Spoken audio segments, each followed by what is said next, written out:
And now I welcome Chiara Damrogi from ISPRA, who is going to take care of us by chairing the session this afternoon. Please, Chiara.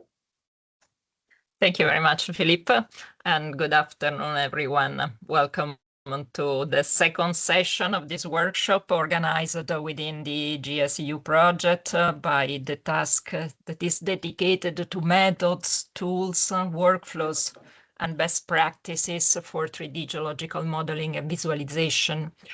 My name is Chiara Damrogi, geologist at the Geological Survey of Italy. I will be chairing this session. The session is titled Methods and Tools and brings together 5 contributions focusing on how uncertainty can be characterized, quantified, and implemented in geological modeling workflows.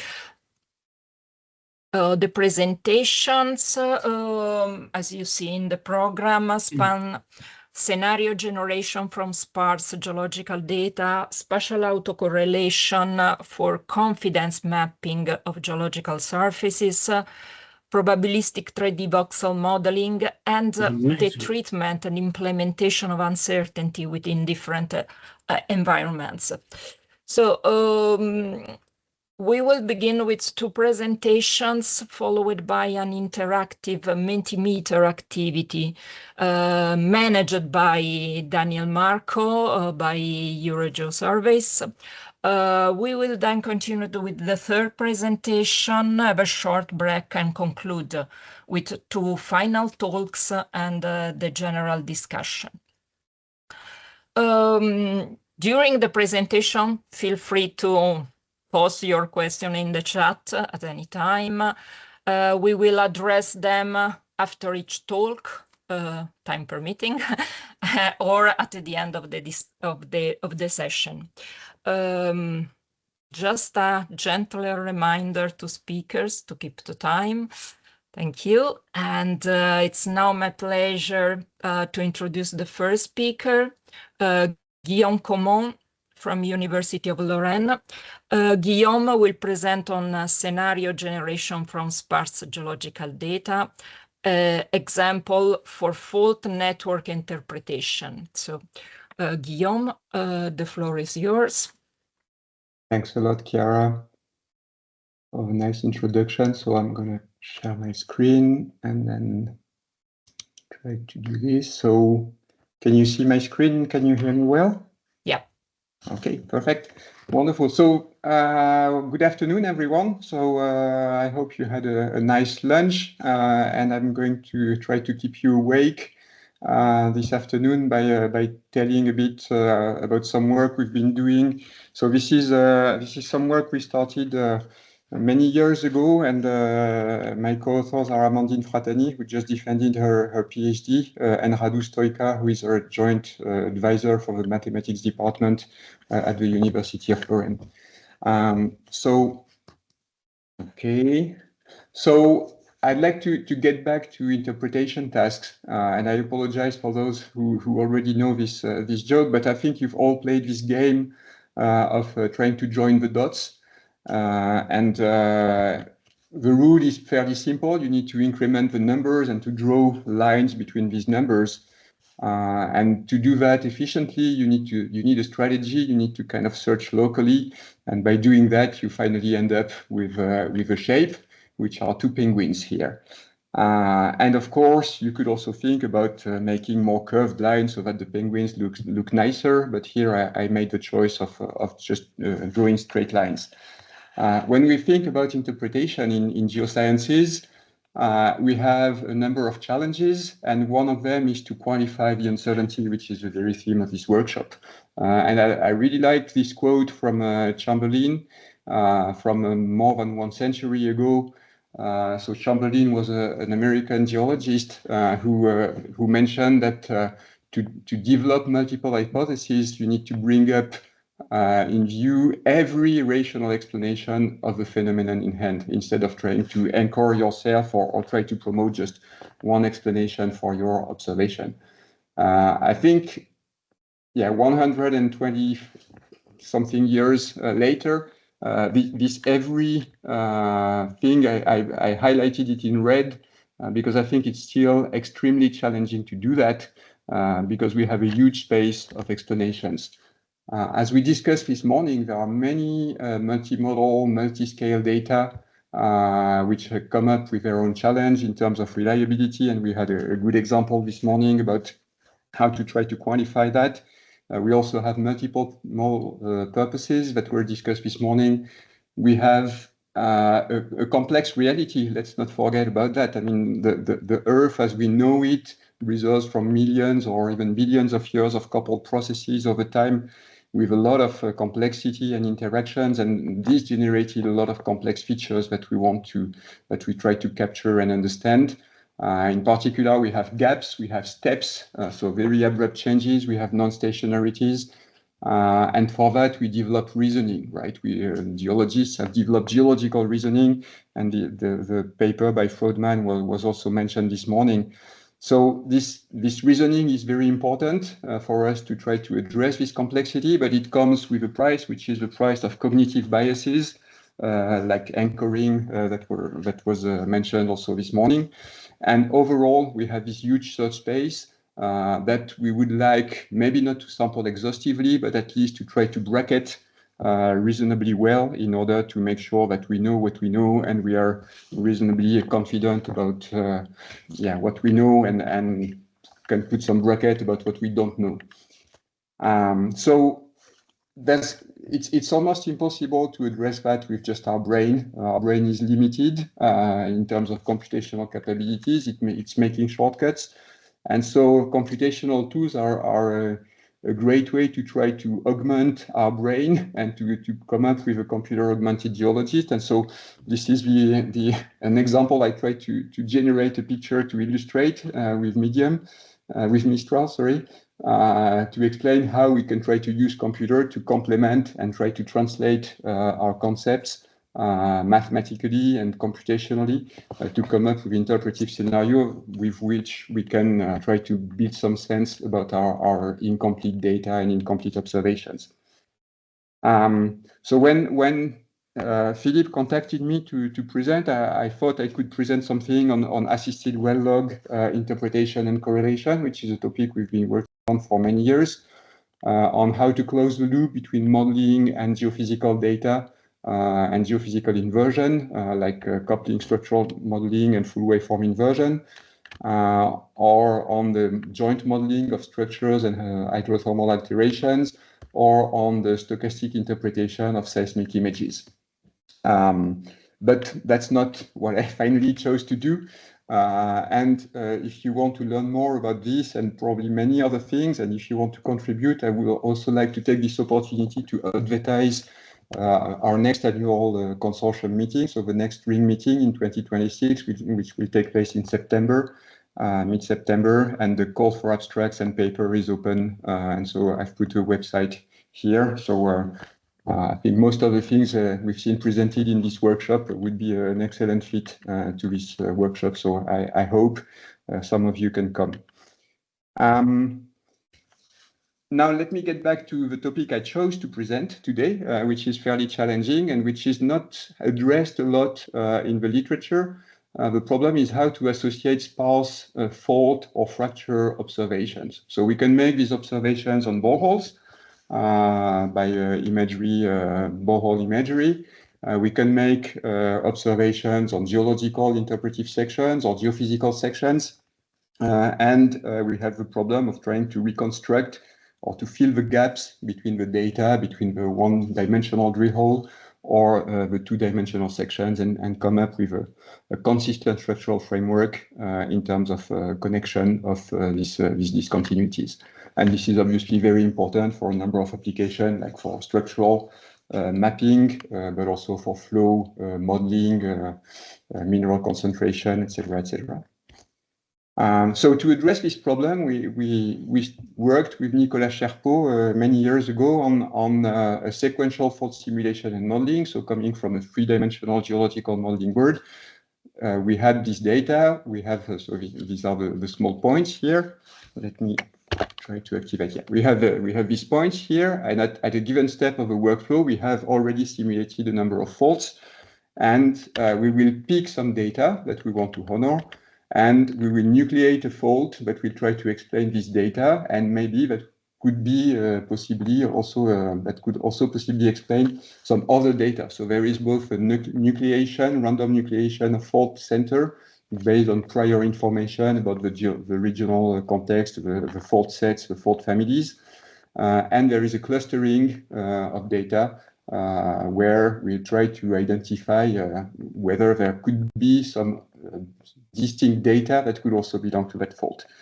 And so once we have that, we can take care about the consistency of the fault network, about the limited extent of the faults, and use classical modeling approaches to do that, and iterate until we have explained all of our data.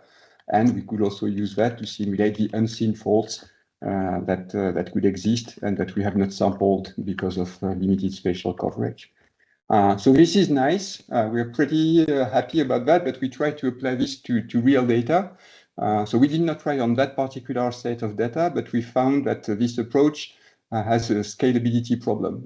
So this is data from a mining camp, from a paper from Bødker and colleagues, that shows you the huge amount of data you can have in terms of structural information.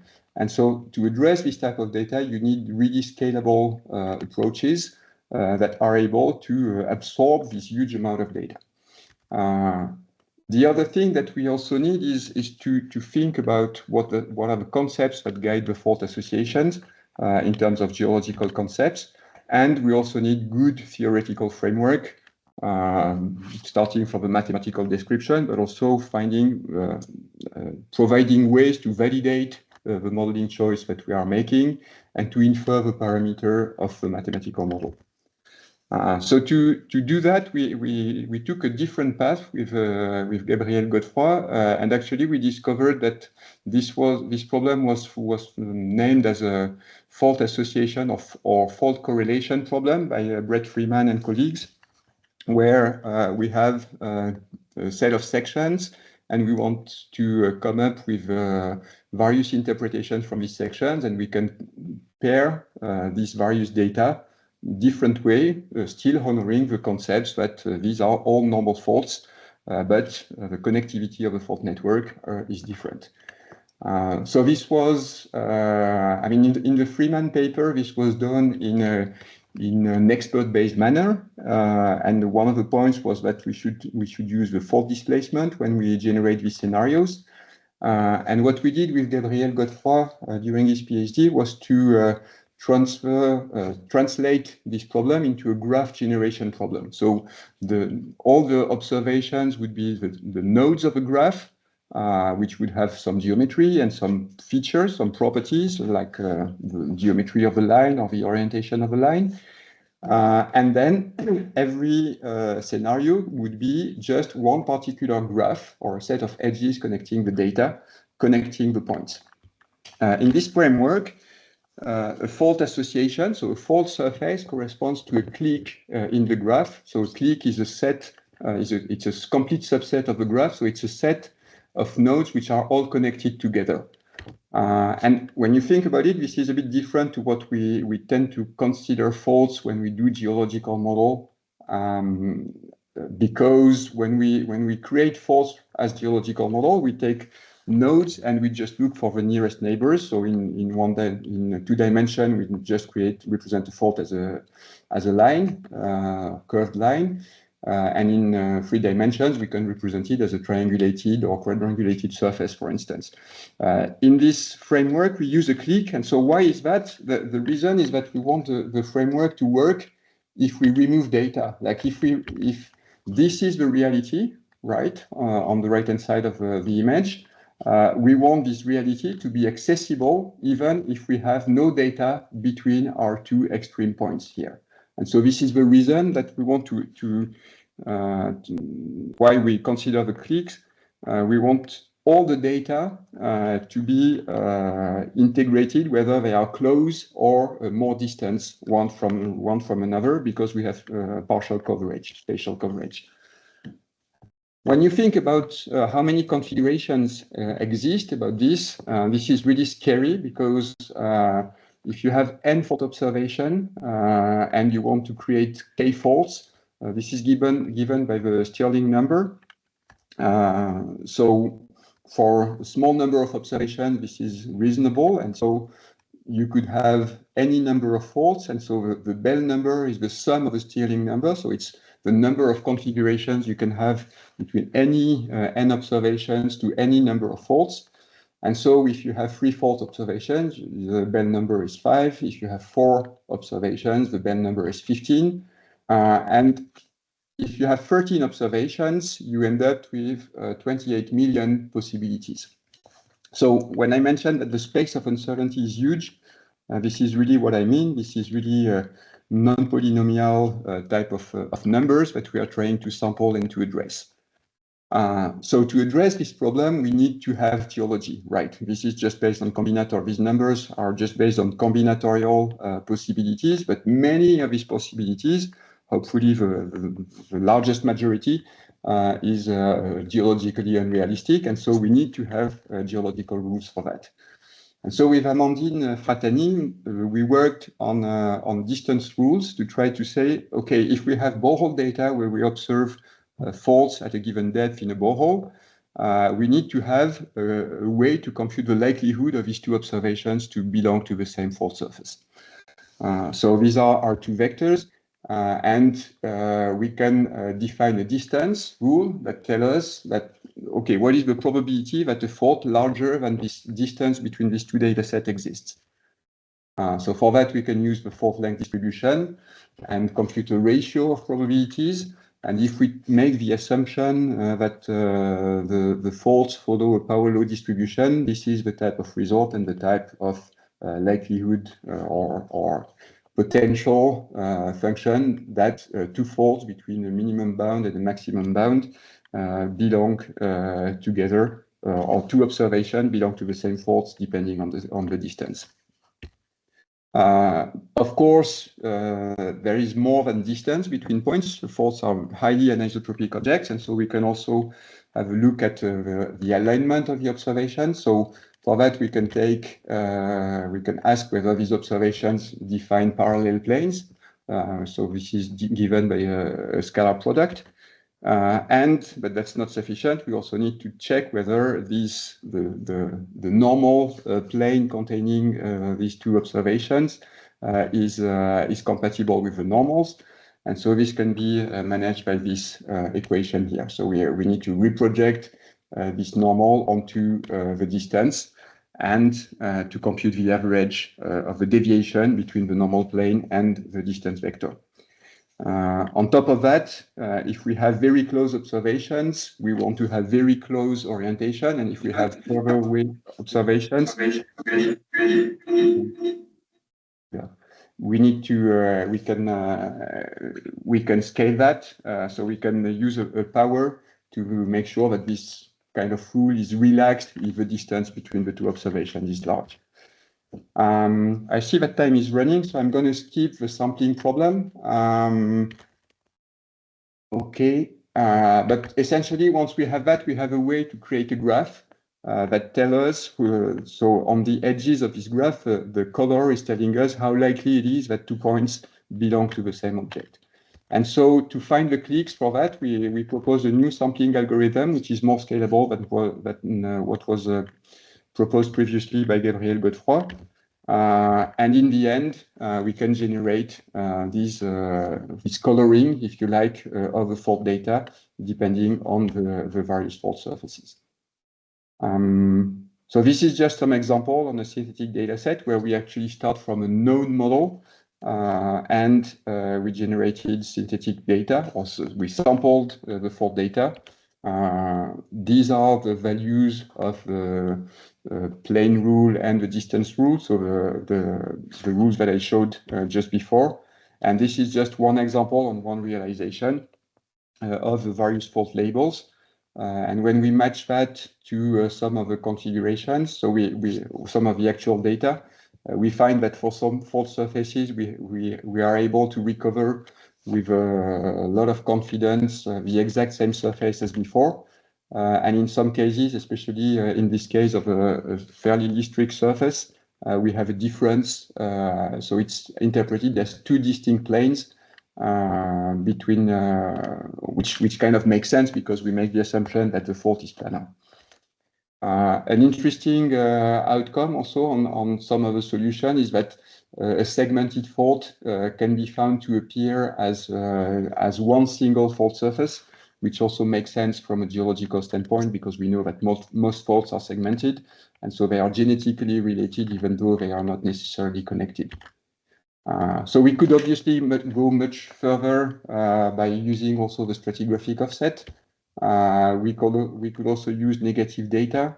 Actually, we tried something else, a different approach, which is based on multi-point rules to try to integrate flow consistencies and branching and other type of geological rules that are difficult to formulate in an explicit way using machine learning. And so this is just a very quick example about what happens. So we try to predict the observations in this area of the model based on things that we learned on the northern side of this model. And the main motivation for that was to account not only for pair dependencies, but also for triplet dependencies. So considering the probability of that 3 observations at the same time are on the same fault based on the observed feature. And we see that we have a better cross-validation measure, at least on the 2 models where we tried this, as compared to using only pair of observations at a time. So to conclude, we started from the question about whether we can generate different fault scenarios from available observations. We tried object-based simulation based on mark point processes, but that's powerful, but that's difficult to scale up. But maybe we should get back to that later because I think it's really an important avenue to address this problem. And we frame the problem as a fault association as a graph creation problem, both with simple 2-point association rules and with multi-point rules calibrated with machine learning. So this is clearly still ongoing. This is still at trial and error stage and validation stage. We need to develop more tests, more association rules. We need to improve the theoretical framework to make sure that the simulation and the inference can be done in a mathematically rigorous way. As I said, we really need to make these 2 approaches converge between the object-based simulation and the data-based graph association analysis to try to handle the two types of uncertainties. So with that, I wanted to thank you for your attention and thank the sponsors of the Ring Consortium for this, and thank also Gabriel Godefroy for addressing starting this project on graph generation. Thank you. Thank you, Guillaume. We have time, just for one question. One is in the chat. Stephen asks, so the click represents the fault as a set rather than a list?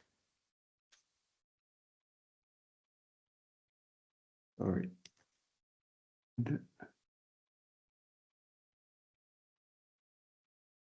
Yes, I mean the clique represent the sets of observation that belong to the same fault surface. So it's a set. It's unordered. That's correct. And for the clique to be well defined, you need to have a high connection potential between all pairs of observations within the clique. That's the idea. Yeah. Thanks for the question. I hope okay, so answers the question. Yeah, it was originally a statement, but it's becoming a question because once you started looking at the membership of the set, then typically for a high-dimensional data set, for points, you'd be looking at some sort of clustering algorithm rather than rather than a network algorithm. So have you considered looking at all of the different parameters in that high-dimensional clustering approach? Yeah, yes, it is a clustering approach.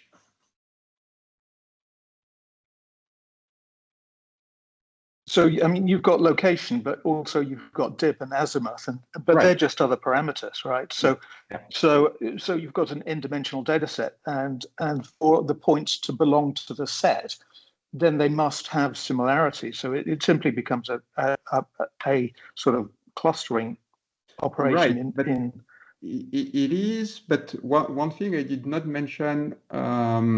So I agree with you, but it's a very specific type of clustering that we need to account for, because we are not just interested in point values. We are actually the way we made this to work is to look at the differences between point values.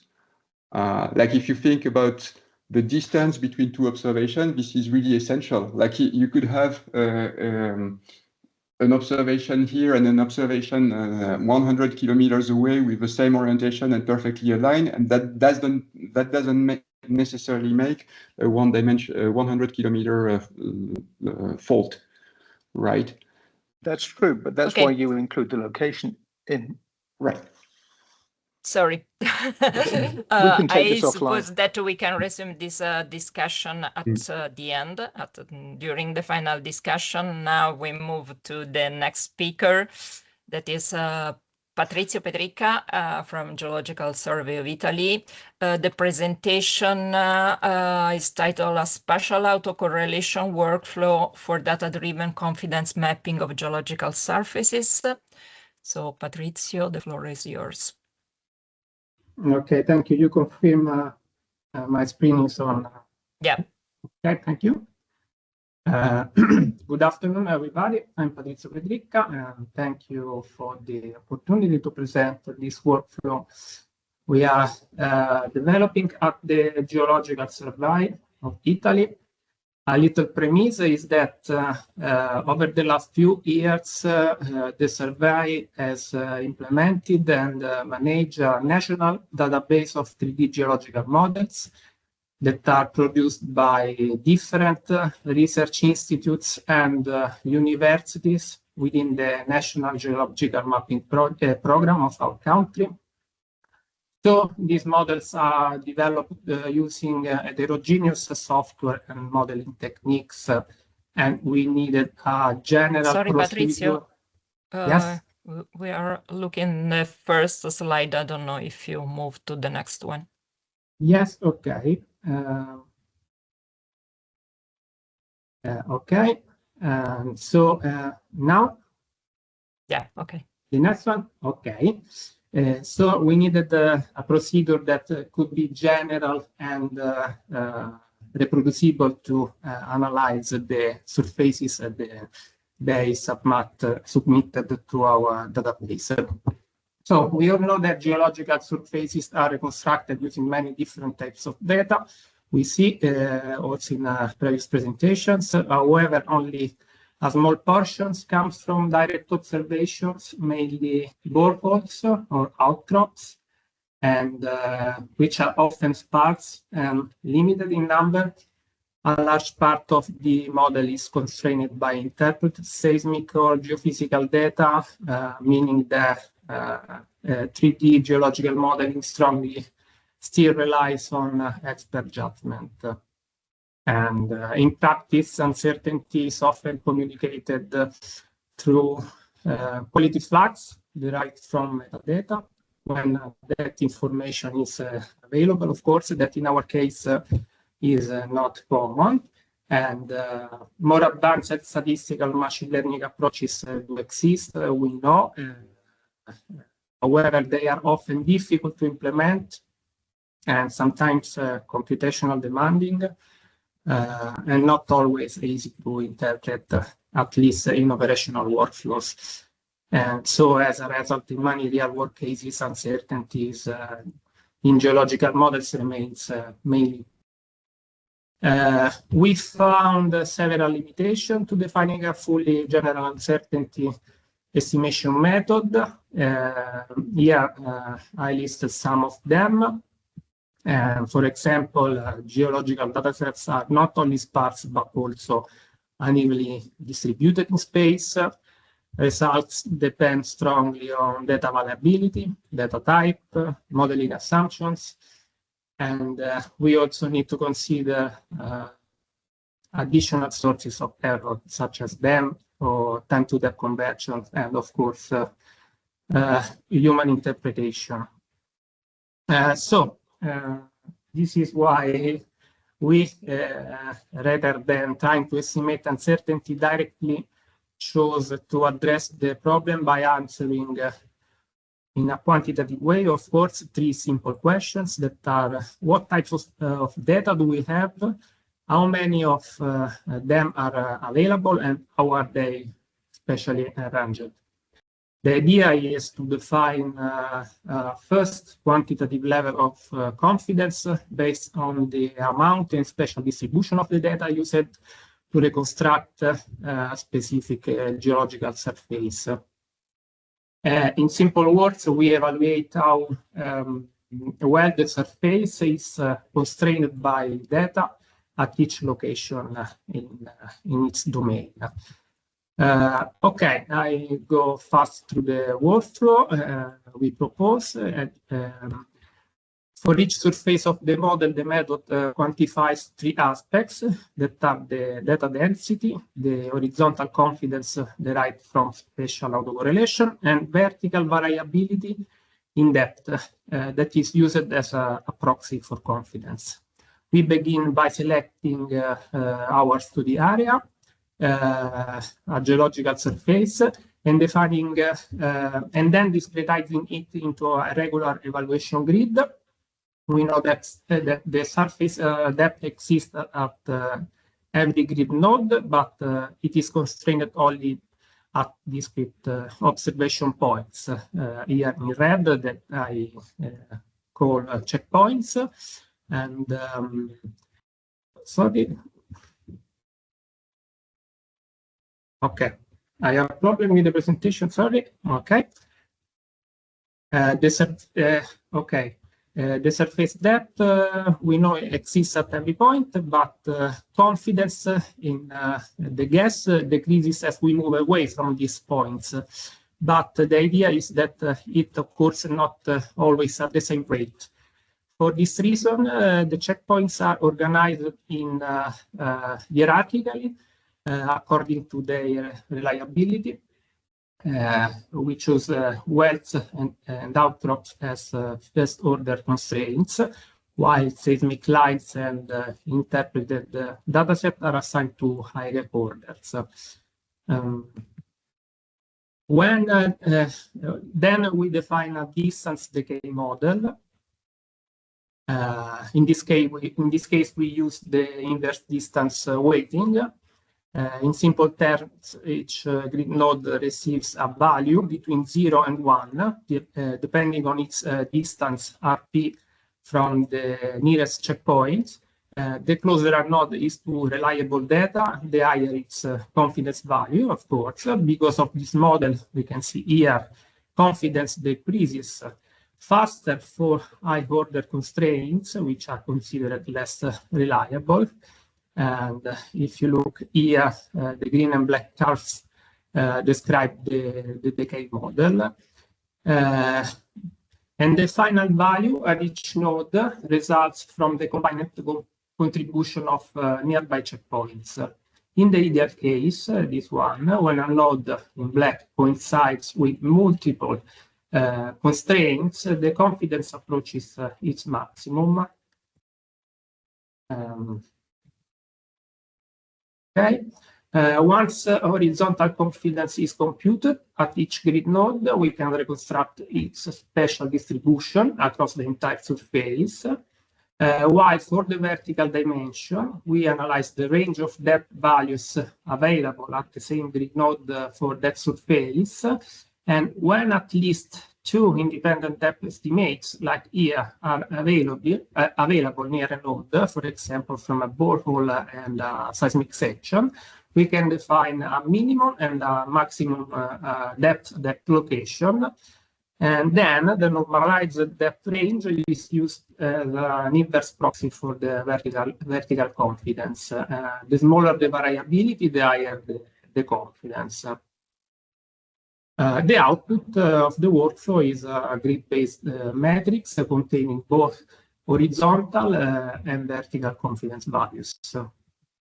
Okay, here I show an example application of the workflow. This is the base of the Calabrian unit from a recent study covering the Po Plain in northern Italy. The surface reached depths of more than 2.5 kilometers and was reconstructed by authors using around 140 boreholes intersecting the unit. Additional constraints include geological and seismic sections, as well as depth maps available in the literature. And the surface domain is discretized using an evaluation grid with a 5 kilometer spacing, considered by us appropriate at this regional scale. And here we see the horizontal confidence map. It highlights where the surface is well constrained in blue tones and where confidence decreases due to data scarcity in yellow. And we see that high confidence values occur where boreholes are concentrated, here, for example. And if we look at the node versus confidence plot, less than 10% of the grid nodes in this part reach values above 0.2 in this case, meaning that large portions of the surface are constrained mainly by interpreted data. Importantly, when we compare confidence values computed using only first order constraint, the dashed curve here, with those including additional constraints, the other curve, emerged that confidence is mostly controlled by first order data because the curves remain similar and very close.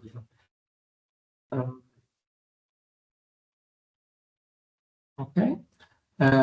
For the vertical variability, this gives us a complementary information to horizontal confidence, remembering that it depends on multiple depth estimates at the same location. The difference gives a range between 0, minimum, and 1, maximum, normalized, that generally follows the same spatial pattern as horizontal confidence, if we look at this part, for example. In this case, I showed the absolute depth range, and for this surface is mostly below 1 kilometer. That is, if you remember, 1/5 of the 5 kilometers grid spacing we choose. Okay, the comparing results from different surfaces allow to identify differences in confidence. Here, from the same work, we analyze the top of the carbonate unit, that is a diverse surface in the region, reconstructed in this case using only 70 boreholes, and it shows systematically lower confidence values than the Calabrian base I showed before. The distance occurrence plot up here shows that grid nodes are on average farther from boreholes. Looking at the carbonate top, that is in green, with respect to the Calabrian base.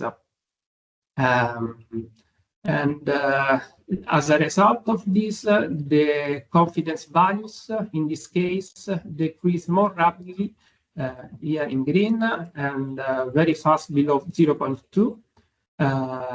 Also, the vertical variability is larger for the carbonate top, reaching several kilometers in poorly constrained areas. That here we can see also in the distribution as a map. And this comparison demonstrates how the proposed method took the differences in confidence between geological surfaces and made them explicit. Okay, the conceptual workflow I presented has been implemented as an open Python notebook and released on GitHub.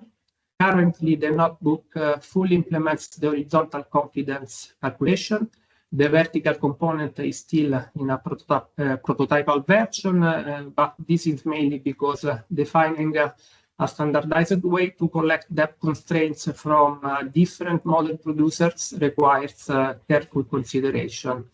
And I stress that although the method is developed within our geological model database framework, it relies on widely used and interoperable formats, such as structured grids, shape files, or text-based files. Users can download and run the notebook locally, or even upload their own geological surfaces and supporting files and use it in the cloud-based environment. Then define the evaluation grid ad hoc and generate the confidence outputs. To conclude, this workflow provides a simple way to represent confidence in geological surfaces, especially when probabilistic uncertainty is not feasible. It is designed for geological survey context, where data are often heterogeneous and uncertainty information is incomplete or absent. The aim is not to replace uncertainty modeling, of course, but to make confidence and the limits of the available data explicit. And we also fixed some open points and next steps to do that include testing the method on additional case studies, analyzing sensitivity to grid resolution, for example, comparing alternative spatial models, and overall integrating horizontal and vertical components into a single indicator. Here the link to the notebook, it's open, it's very easy to use, and any feedback or contribution is very welcome. And thank you for listening. Thank you, Patrizio. And we have 1 minute for some question. Seems that there is no question in the chat, but if you have, please raise your hand.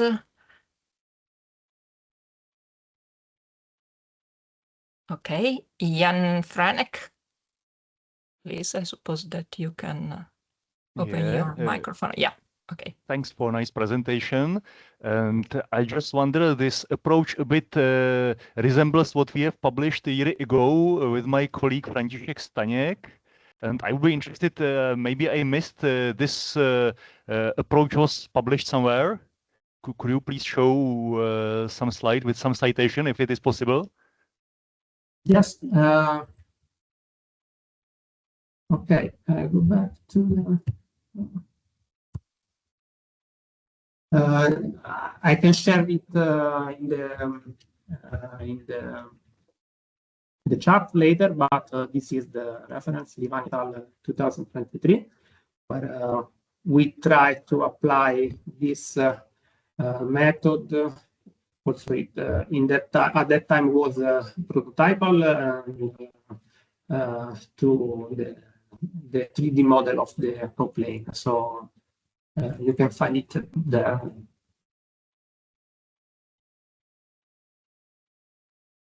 Okay, thank you. Thank you very much. Thank you. Okay, now I leave the floor to Daniel for our interactive session, part of the session with Mentimeter. So Daniel, please. Yes, thank you, Chiara. I will now share my screen. If you could please let me know if you can see it. Yes. All right. So we will now start the second Mentimeter session of the webinar. This interactive session or part focuses on methods and tools, and I will be guiding you through the questions. So before we begin, a quick reminder to join and answer the questions. Please go to menti.com and enter the code that is shown on the screen. Or you can also use the QR code to join and answer the questions. Once you are connected, please tap the next button to start answering the questions. You can answer at your own pace. There is no need to wait for me to move from one question to another. And the next 5 questions are the same across all sessions. So if you are attending multiple sessions, only your first response will be recorded. Also, a reminder, we are asking the same introductory questions in all sessions to build a global overview of the workshop, so new answers will add to the previous ones. So for example, if you have already replied to the first 5 questions this morning, you can simply tap next until you reach the questions specific to session number 2.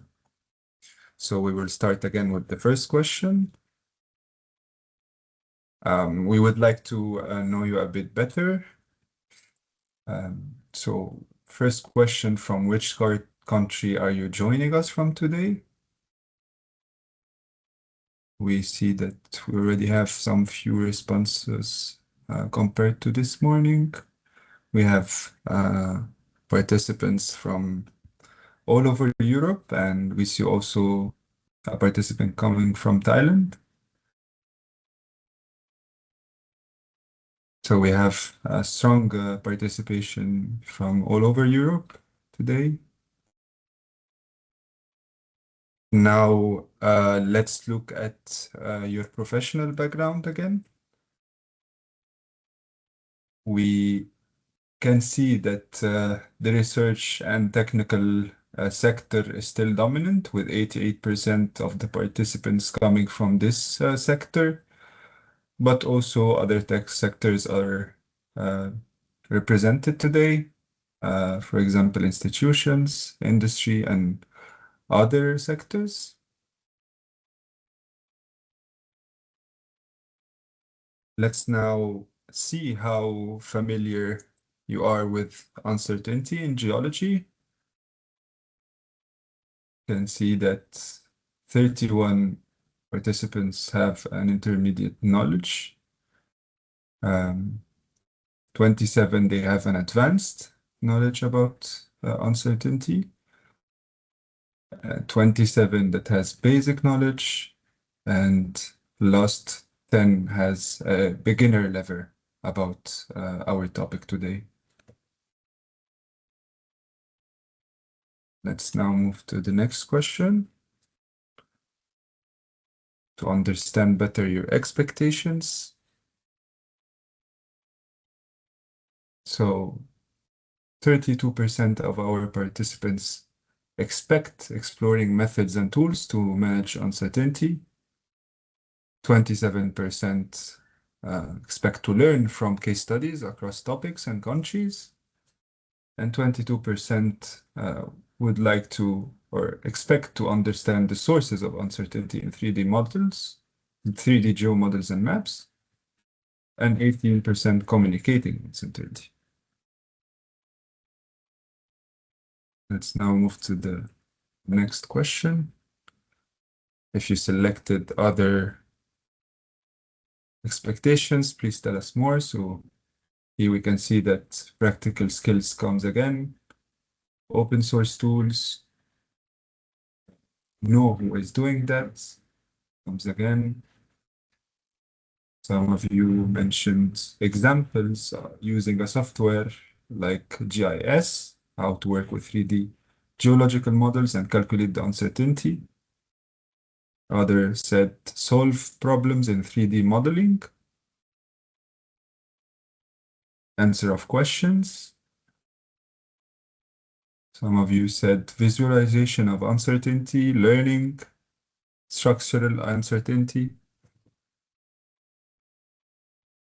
So yeah, several comments on different expectations today. So now we will move to the next 4 questions that are related specifically to this second session about methods and tools.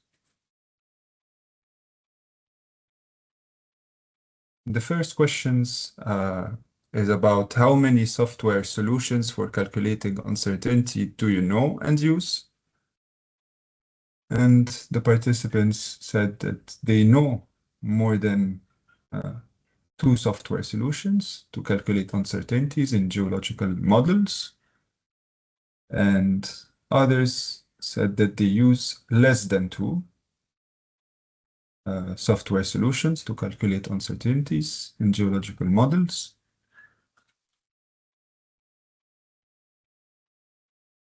Now let's look to the next question about methods. How many methods for calculating uncertainty do you know and use? And again, it seems that the participants know more than 2 methods to calculate uncertainties and less than 2 that they use to calculate uncertainties.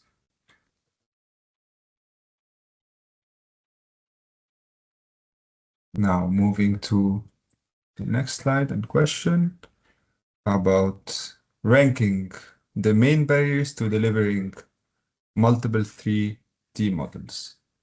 So first, you have ranked developing multiple models requires too much additional work. In the second rank, limited experience in construction multiple models from the same data set. And finally comes, now limited experience comes first, and developing multiple methods comes second, and finally concern that delivering multiple models may confuse the client comes at the end. Moving now to the next question, which is an open question. In one short phrase, what makes it difficult to quantify uncertainties? We can see here that some of you mentioned data scarcity, the representation, quantifying the uncertainties has its own uncertainties. Others said lack of time, too many sources of uncertainties, geological complexity, very different sources of uncertainty, also data not reliable. A question is about what defines the uncertainty, and data scarcity again.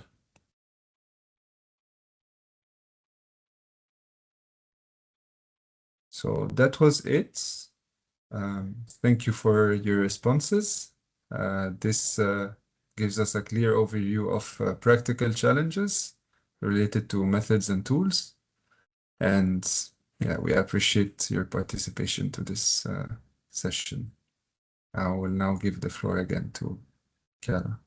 Thank you. Thank you, Daniel, and thank you also to manage the Mentimeter activity, because I suppose we can really benefit from the answer you give to this very short question also in the GSEU project. So thank you very much for the participation. Yes. Okay, so we are in time, and we can move to our next speaker. Before the break.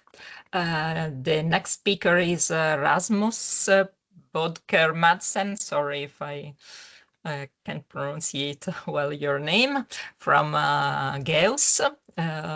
So the title of the presentation is Advancing Probabilistic Uncertainty Incorporated 3D Voxel Modeling, the Application of Uncertainty.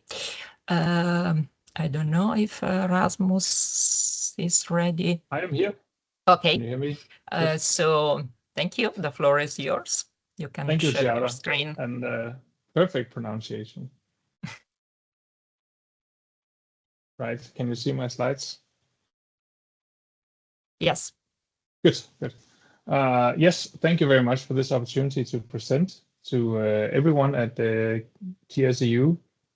And actually, I'm presenting on behalf of Thomas Højland Lorentzen, who is our postdoc who did most of this work. But he's currently on leave, and I'll do my very best.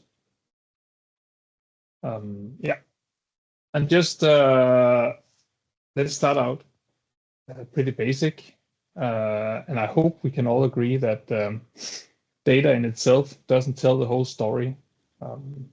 Usually we just have some measurements, but to actually, well, there's usually no context in these observations individually, and there's no structure. And that information is something that we apply to it. So whenever we do modeling, we provide the context to the data we're looking at. We're connecting data, we're interpreting structures, and we are generalizing the measurements beyond what the actual measurements were. So in a sense, the model is the data plus our interpretations, assumptions about the system. Could be that, for instance, we're looking at this and saying, oh, there might be an upwards trend in the beginning, and maybe there's a sharp transition somewhere in these set of points. And we could be looking at some kind of discontinuous function or a fault system or something. So when we start adding knowledge, we're also starting modeling our data. And then we might also have a model representation in the end that tries to convey that information that we have to others than just what we can think of to ourselves. And the wording of this is could be models are, some might call that interpretation, the steps about is there an upwards trend, is that interpretation or is that modeling? But I think we can all agree that that the data alone cannot convey the message that we want to, especially when we talk to other users and stakeholders. And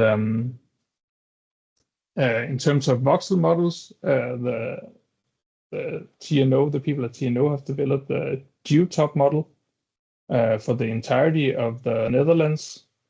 It's a national scale voxel model with multiple applications, and it's a great working tool where they're able to utilize it in many applications, and they can also communicate with stakeholders and end users because a lot of the geological information is ingrained inside the model. So they're not just presenting the data, but actually the model contains the knowledge of the data and the geologists. And what do we have in Denmark? That's kind of the motivation for the work that Thomas was doing. Is we would also like a national voxel model of Denmark. And today, especially for the uppermost part of the subsurface. And today what we have is a hydrostratigraphic model for the entirety of Denmark. But it's a variable quality and depends a lot, of course, on how good data coverage we have and how good the data is in itself. And it also is made specifically for hydrostratigraphical purposes, so it's not fit for multi-purposes use. And additionally, whenever we get a lot of data in each day for the uppermost subsurface, so challenge is also keeping the model updated, and there's a lot of unused subsurface data that is not entered into this model. So the question is, can we make a geotop decay model, something similar to that, a voxel model of the uppermost part of the subsurface? And will we be able to include and communicate uncertainties through such a model? And can it be cheap? Because that's sometimes a little bit, it's the constraints that we always work under.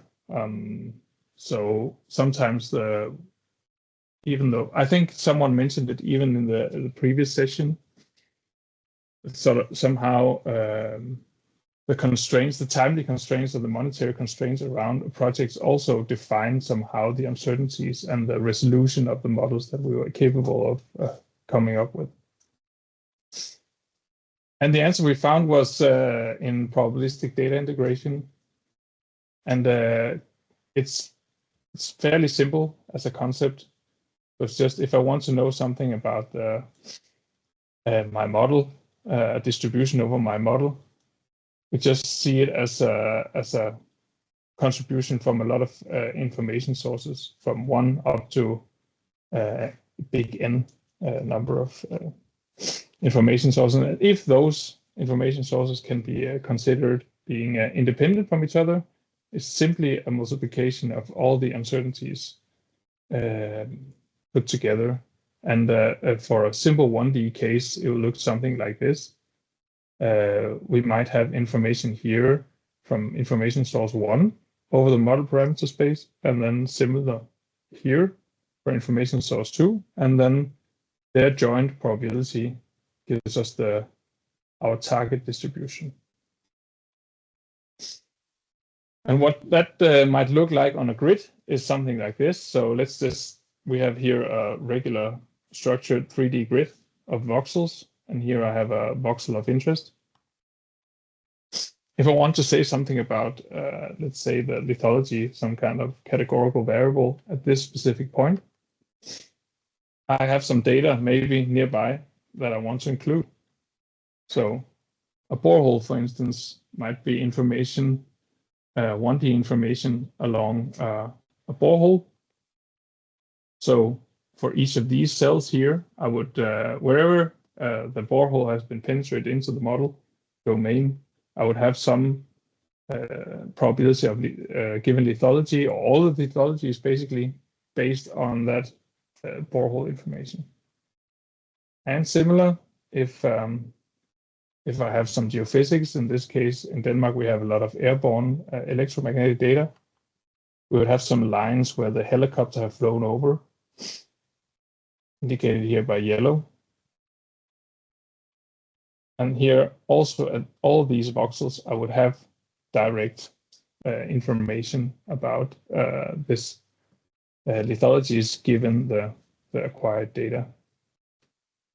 But then for both situations, I need to know what the probability of different lithologies is at my target voxel and not the specific voxels I have over here. So we have to come up. Well, so the joint probability will then be just all the information I get from this and the information I get from this. Or maybe other sources as well. But the main challenge is then how can I then describe the information at the co-located voxels, and how can I extrapolate that information into the rest of the model domain space, for instance, this red voxel. So to do that, he introduced 2 new concepts. One is the independent information source, which is a self-contained unit of subsurface information, for instance, a borehole, that can then be translated into a voxel scale probability distribution with some explicit uncertainty for the model parameters that you're looking for. And then if you design them well enough that you can assume that they're conditionally independent, you're basically able to just put in new information as new information becomes available, because it's, to go back, there will be independent from all the other information that you have in the system. So it's basically just multiplication and then a normalization. And then you also want to see if you can extrapolate the information, and that we try to do a geology-informed extrapolation to some extent, where the mechanism for spatially propagating the information is based on some kind of geological reasoning.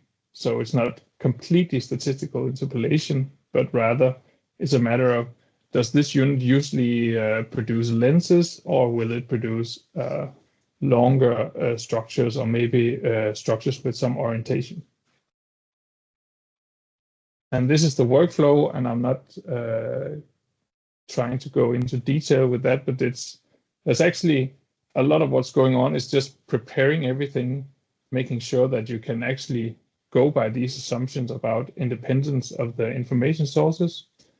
And then you initialize a grid, and then you keep updating this grid to a newer version. So each time you come with a new independent information source, you convert it into probabilities, place it on the grid, and then you see which cells around it are, or voxels around it are being informed. And then once you have no more information sources to include, you can output your current model, and then it leaves you with a probabilistic 3D subsurface voxel models that you can then interact with, or end users can interact with. And to make it less abstract, we just have a small example of a hydrogeological model that was made from Ribe, Denmark, over the heterogeneous Saarland unit, where the data sources were boreholes, SkyTEM surveys, and information from water extraction. So a independent information source, if you look here on the left, could be, for instance, a borehole. And then because it was a hydrostratigraphic model, it just needed to be either coarse lithology or fine lithology. So if it was water resistance or water transporting, and then that could be transformed to a probability given how well the quality of the borehole. So there was a borehole rating involved also. And then for resistivity data coming from the helicopter, that could also be translated to probability, given a translation function between resistivity and probabilities, and then utilizing the model uncertainty to cap off areas that were too certain, basically. So it's just some way this resistivity and uncertainty information from the resistivity model was translated into uncertainties as a probability function for the model parameters themselves. And then the second exercise was to then do the extrapolation of this information. So for instance, for this borehole, he had some ideas, or the geologist had some ideas that the coarser units usually were far more prevalent in the area, and whereas the clay units, as you can see down here, they would usually have a much weaker zone of influence, because usually they would be deposited as lenses. And then, for instance, for the TEM data, then we know that the method usually has increased uncertainty as you go by depth, because you're averaging over a larger area. So he designed the extrapolation to convey that. And then, based on all this, you have all the boreholes here. You have all the resistivity models as information. There was also the part about the intakes and the water that was also used. And then you end up with this, once you run the algorithm, a probability of having coarse sediment and a probability of having fine sediment. And from that, you can deduce the most likely lithology or the entropy as a measure of the uncertainty of how well do we actually think we know our system here. So just to sum up, the method is something where we, this was just one case study. We've so far considered lithology and water production, different types of transit electromagnetic data, and then actually also surface geology maps to see how that would fit into the system. And basically, so far, we figured out that any subsurface information can, in theory, at least be used if we can just establish this relationship to the chosen model parameters. And that is itself not an easy task. And then for the geologically informed extrapolation, so far it's been simple geological knowledge. But in principle, the shape and weight of these extrapolation functions are completely free to design. But that the more you design them, the more, of course, effort you need to put into it, and the more knowledge you also add into the system. Yes. And basically, the modeling framework is adaptable to any spatial information that's available. So the constraints are knowing your data and knowing how well you can trust the data to be informative at other locations than at the actual data location. So in essence, it's still the same problem as if we go all the way back to the beginning. It's still the same problem, but it's just now being formalized such that we can focus on developing better information on the uncertainty of the actual data. And then here is a formalized way that we can update models and make it so for the entirety of Denmark. And currently is submitted a paper to Engineering Geology with the same title as this presentation. So I hope that when it comes out, you'll have time to visit it. Thank you very much. Thank you, Rasmus. Very interesting presentation. And I don't know if someone has some question for you. Please raise your hand, or you can check in the chat.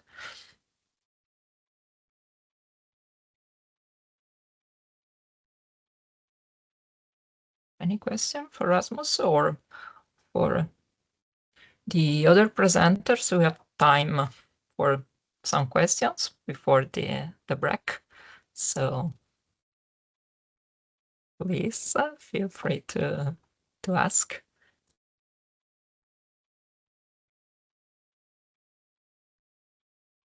Yeah, we have two.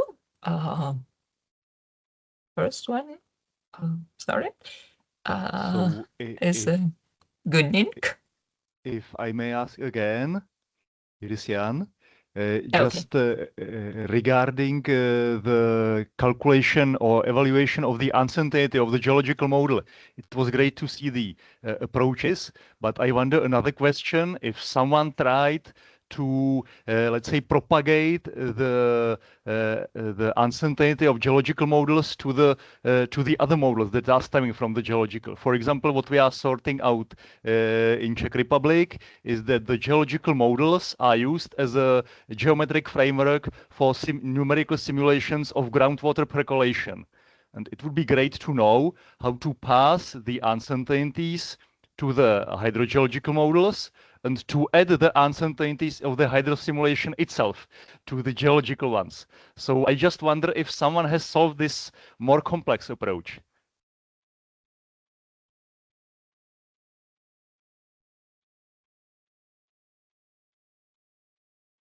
It's more a question to the general public than to some particular presenter.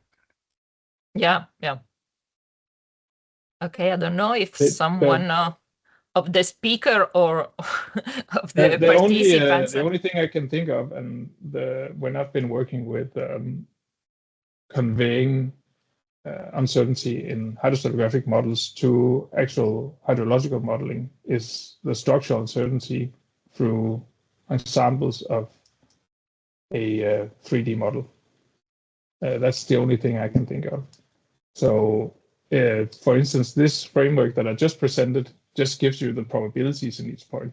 So that will be very difficult to, because the forward modeling of in a hydrological domain is very nonlinear. So if you introduce a small blob here, then water might end up in a totally different place that you expected. So I think you need some stochastic realizations from this. But maybe someone else have a more informed answer. Okay, thank you for the answer. If we proceed in order, we have a question from Gunning.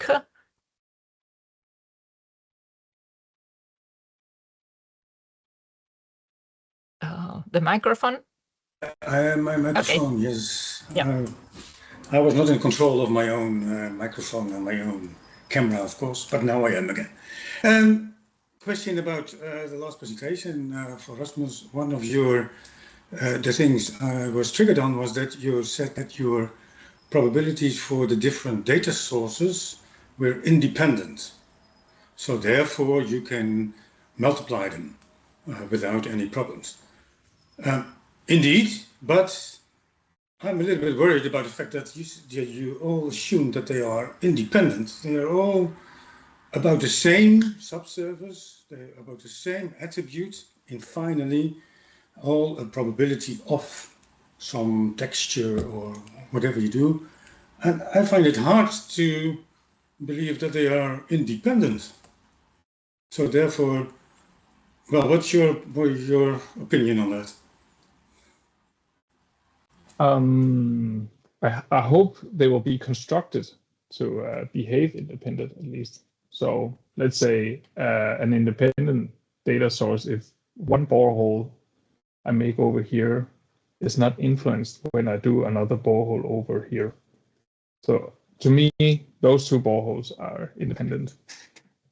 Their data and I don't know, the measurement uncertainty could be if I do it with the same measurement equipment, that information might be.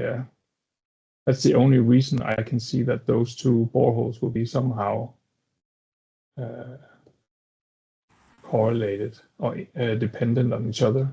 But it's a more tricky thing if you, for instance, with the TEM data, because then you have when you do the inversion, usually people do spatially constrained inversion. So if I have just one single point here and I move to the next point, it will be somehow constrained on the previous point that I had. So already someone else in the model that was given to me already put in some dependency in between the measurement points. So in all these cases, and the same goes for geological maps, for instance. So someone did an interpretation already and already put in some kind of dependency into the adjacent points, basically. So Thomas did that, and I didn't want to show that, but he did a filtering exercise that he couldn't take information from the same borehole, TEM measurements that was already in the same voxel cell. He actually had to go far off the current one to make sure that they were providing independent information. So, but I totally get the question, and if they were not independent, we would just have to apply some weights in what you saw before, and getting information about how to apply those weights will be even more tricky. So I think if somehow one can design one's data set such that you're not overutilizing some information, that's probably better. But if we somehow come up with a measure on how much we've introduced dependency already, for instance, when I receive a resistivity model from someone, then that would be great. But I would probably go about it and then say, well, can we just invert it as a 1D inversion, get the probabilities directly, and then not constraining it with surrounding points, because then I would know that at least I don't have any 3D independence in my dataset. I don't know if it answered your question. Well, I'm still a little bit in doubt about these dependencies of these different data sources, because when you have one borehole and you go 200 meters further away and you have another borehole, of course, the results of the borehole description or what you find in those boreholes are dependent on each other. So the fact that you assume that they are independent is basically maybe not accounting for any geostatistical theory which is underpinning all the geotop, for example. Because there we say, okay, we have one borehole and here we have another borehole, and these are correlated in space. So therefore, when we go there somewhere in between these boreholes, it is depending on the distance between these boreholes that we have, that we can estimate the value in between. So there is a spatial dependence. And I know in your figures you show some kind of zone of influence where you say some kind of weights you apply to some kind of interpolation. But I was thinking, why not simply use a geostatistical approach like a variogram, something like that, in order to, based on the data, to determine spatial dependencies?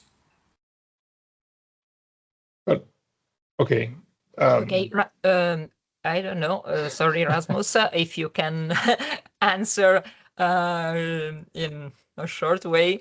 Otherwise, we have several others questions. Otherwise, so we can do it in the we chat. can move this discussion to the general discussion at the end of the session. There are also some additional questions in the chat, so if you can answer directly in the chat. And okay, we move to the break, and we reconvene in 20 minutes, so at 3:40. So see you later. Thank you. So we will now resume the session, and I hope that Charlie is connected. Yes. It is our, yeah, thank you. It's our next speaker. So welcome. Welcome to Charlie Garayt from Ecole des Mines and BRGM.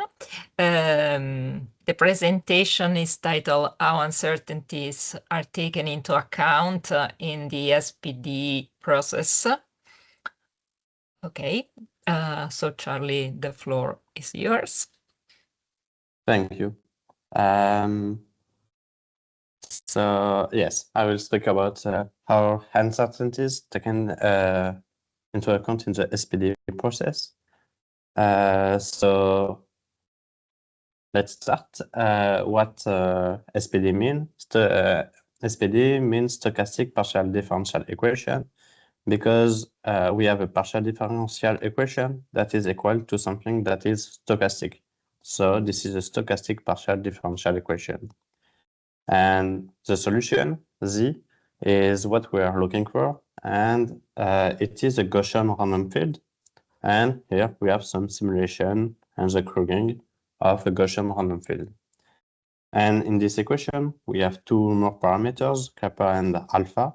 And I will speak about these parameters in 2 slides.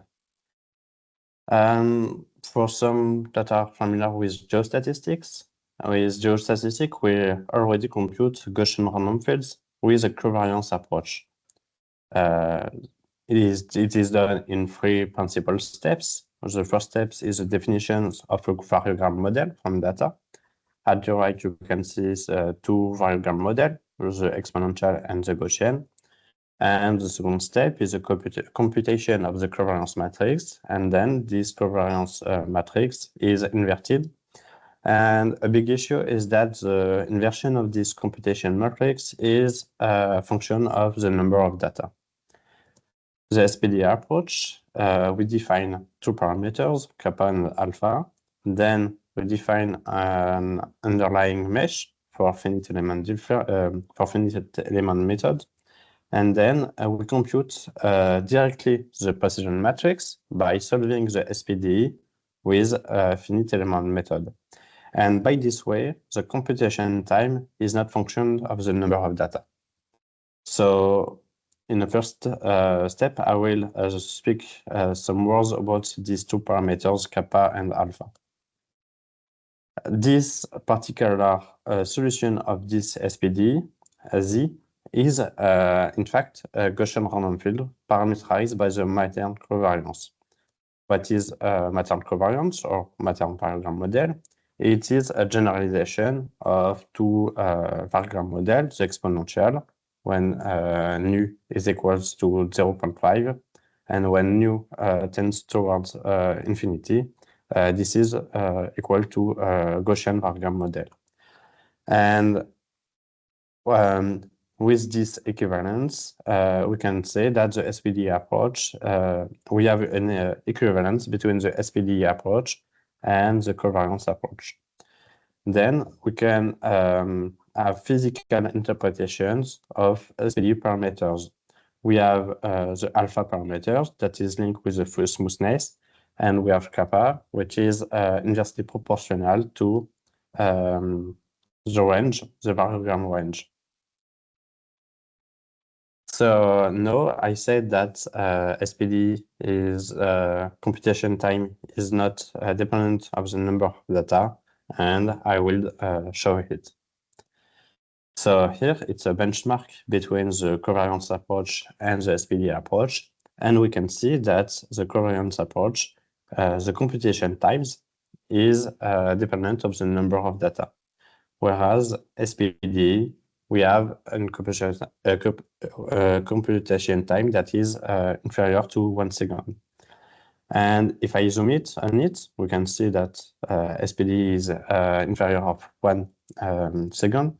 But also here for SPDE, I have used 100,000 data. And this is not possible with the covariance approach because just the covariance matrix does not fit in memory. So if the computation time is not dependent of the number of data, it is dependent on some other properties. The first one is the resolutions of the underlying mesh used to solve the SPDE. So here we have the underlying mesh resolution and the computation times here. We can translate this mesh resolution into the variogram range. And so we can see that the computation times is dependent of a ratio of the variogram range and the domain size. And so when this ratio diminished, so we have a very low, a small variogram range in regards of the domain size, we have high computation time. The second parameters that computation time of SPDE depends is on the smoothness param nu. So here we have smoothness param equals to 1 and here equal to 3 for simulation at the top and for the simulations mean at the bottom, the kriging. And so more we are smooth, more the computation time is increasing. So to summarize, the SPDE approach allows to compute a Gaussian random field, and the computation times is independent of the amount of conditioning data, but it decreases when the variogram range increases, and the computation times increase when the smoothness of the Gaussian random field increases. And in general, we can say that the SPDE approach is faster than the covariance approach for Gaussian random field. So now let's go back to how our uncertainties taken into account in the SPDE process. So in SPDE, we assume that data are coming from a Gaussian random field with a measurement noise. So Y is our conditioning data. It is the multiplication between a mask matrix and a Gaussian random field that we search. And we have a Gaussian noise with a variance, which is the measurement noise. And due to this measurement noise, the conditioning is not exact, even if we can have a post-processing for exact conditioning. And with SPDE, simulations are fast to compute, so it allows to access and to propagate uncertainties. And if we are interested with mean behavior, we can compute very easily the simulation with mean with the kriging. So here it's an example of the kriging with SPDE. At the left, you can see conditioning data, for example, altitude measurement. And at the right, you can see one kriging with this conditioning data. Here, it's the same conditioning data, but I have computed 4 conditional simulations, and I have also computed the variance. And what we can see is that the variance is increasing when we are far from the data. So the variance increases with the distance with data. This is if we talk about information, we have less information far from the data, so we have higher variance. And now I want to present you 3 points that are ongoing work that I currently working on it, and especially through geological modeling with SPDE. So here it's a synthetic example from real data. We have 3D drill holes, and I do geological modeling based on the potential field method. So only interfaces will be taken into account for the geological modeling. Here is the results with geological modeling. We have some orientation data. Here it's the Younging direction. So in a circle, this is interface. And with the gradient, we have the mean behavior of the geological modeling with this data. The issue with RWS data is that sometimes we have access to interfaces, but maybe most of the times we don't have access to missing data, access to all interfaces. So I'm currently working to use inequality constraints, meaning that we have a data between 2 interfaces. And this is done with a GIPS sampling. So here, this is the grading with inequality. At the left, we have interface data. And at the right, we have just information of data that are in between 2 interfaces or in one domain. The second element that I'm working on is to consider some faults that we know their displacement and also their location. So here it's data that we have 2 rules where we know interfaces, and we have 1 fault, and we have 2 rules that we didn't know the interfaces. And so here is the results. We have here the grading, at the bottom 2 simulation results, and at the right we can see an uncertainty map. The uncertainty map is the Shannon entropy. It's kind of equivalent of the variance for categorical data. When the uncertainty is high, it means that on simulation we can have multiple domains. So what we can see on the grading is that we have the displacement of the fault that is consistent along the fault, and when the fault is ended, we have no displacement because the fault is ended. And it's the same for simulation. And so we have the inequality constraints that are taking into account, and this is reflected on the uncertainty map. If we look at the uncertainty map, when we have information about interface, we have little less uncertainty. But when we have more uncertain data, because we have just information of a point that is between 2 interfaces, we have much more uncertainty. And with SPDE, computing this kind of inequality constraint is quite fast compared to the classic covariance approach. So to conclude, the SPDE approach is an alternative of the classic covariance approach for geostatistics, and it's generally faster, and the computation time don't depend on the amount of data, which is for this day very interesting when we have a big data set.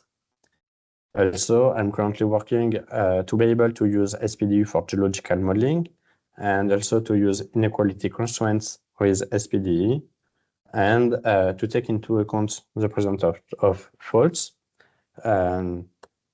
And also, I want to mention that computations of this presentation are all done with the open source library GST-Learn, developed in Paris School of Mines. So thank you for attention. Thank you, Charlie. and thank you also to be in time. So we have room for some questions, if there are, from the participants. Please raise your hands or write in the chat. The question about can we use this technique for programs that have non-Gaussian noise models?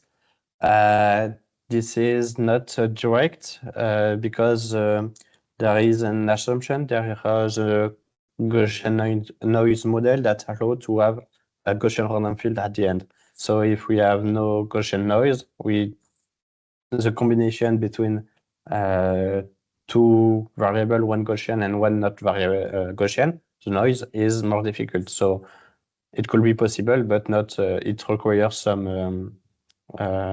It's not direct and some research on it. How the uncertainty map is computed is it's related to the paper of Florian Wellman, but this is the Shannon entropy, which is a mix of probability of having one domains in one location on all simulation. So I have done 100 simulation. I computed the probability to have each domain on one location, and this is the sum of it.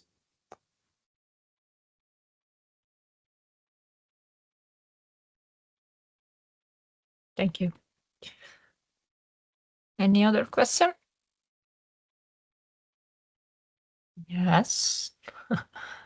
Is there any situation where you would still use the covariance-based kriging over this SPDE approach? The SPDE approach, the issue is that it requires to solve the SPDE, which is required to use advanced numerical. It's more the cost to understand well SPDE is more complex to understand the covariance approach. So to control everything, it could be more complicated with the covariance with the SPDE approach. And also currently we only know how to translate the Matern model, variogram model with SPDE, but it's more complicated for the cubic and spheric variogram model. So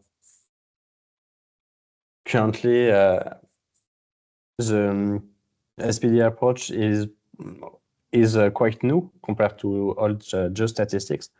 So, and it requires to diffuse the information of to use SPDE properly before having a more broader adoption. Cool. Thank you. That's a great answer, and it was really interesting. Thank you.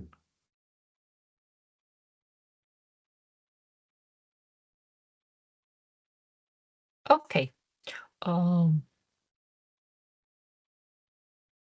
This slide.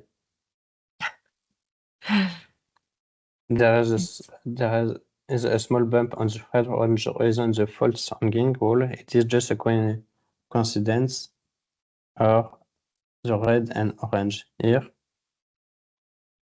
Fault. No, actually, on the simulations on the bottom pictures, yeah, on these two realizations, there is this small hump between the, yeah, exactly here. Okay. I think this is just my okay. I know why. This is because we have data that are in inequality constraints, and so I use a Gibbs sampling for simulation. And I just use a few iterations of the Gibbs sampling. So I have a high correlation between my simulation that I represented. So this is why I have the same bump between on these two simulations. Okay, great. Thank you. Okay. Thank you very much, Charlie. Thank you. We now move to our last presentation. The presenter is Matthijs Frey from BGR. The title of the presentation is Modeling Structural Uncertainties in SKUA-GOCAD Using Macros. Matthijs. Yeah. Thank you very much. So I hope you still have some patience left to listen to my talk, the last one for today. So my name is Matthijs Frey. I'm a research associate at the Federal Institute for Geosciences and Resources in Germany. And today I'd like to give you a few insights into my attempts of modeling structural uncertainties in SKUA-GOCAD.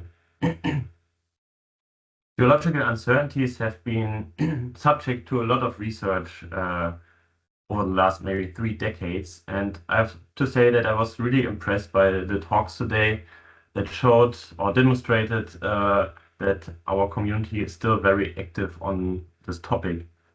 Nevertheless, my impression is that uncertainty modeling techniques have not really found its way yet into the standard toolboxes of many geoscientists.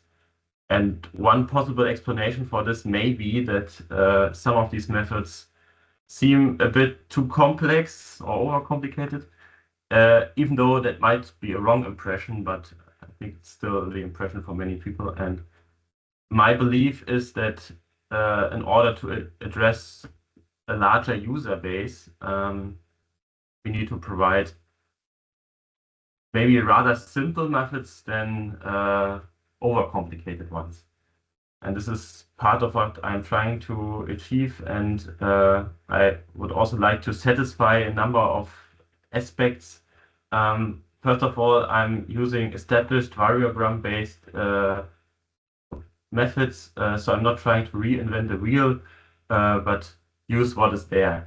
Then I like these methods to also work on a variety of existing 3D models. Many geological surveys have a lot of them lying around, and remodeling for the sole purpose of uncertainty modeling is often not feasible.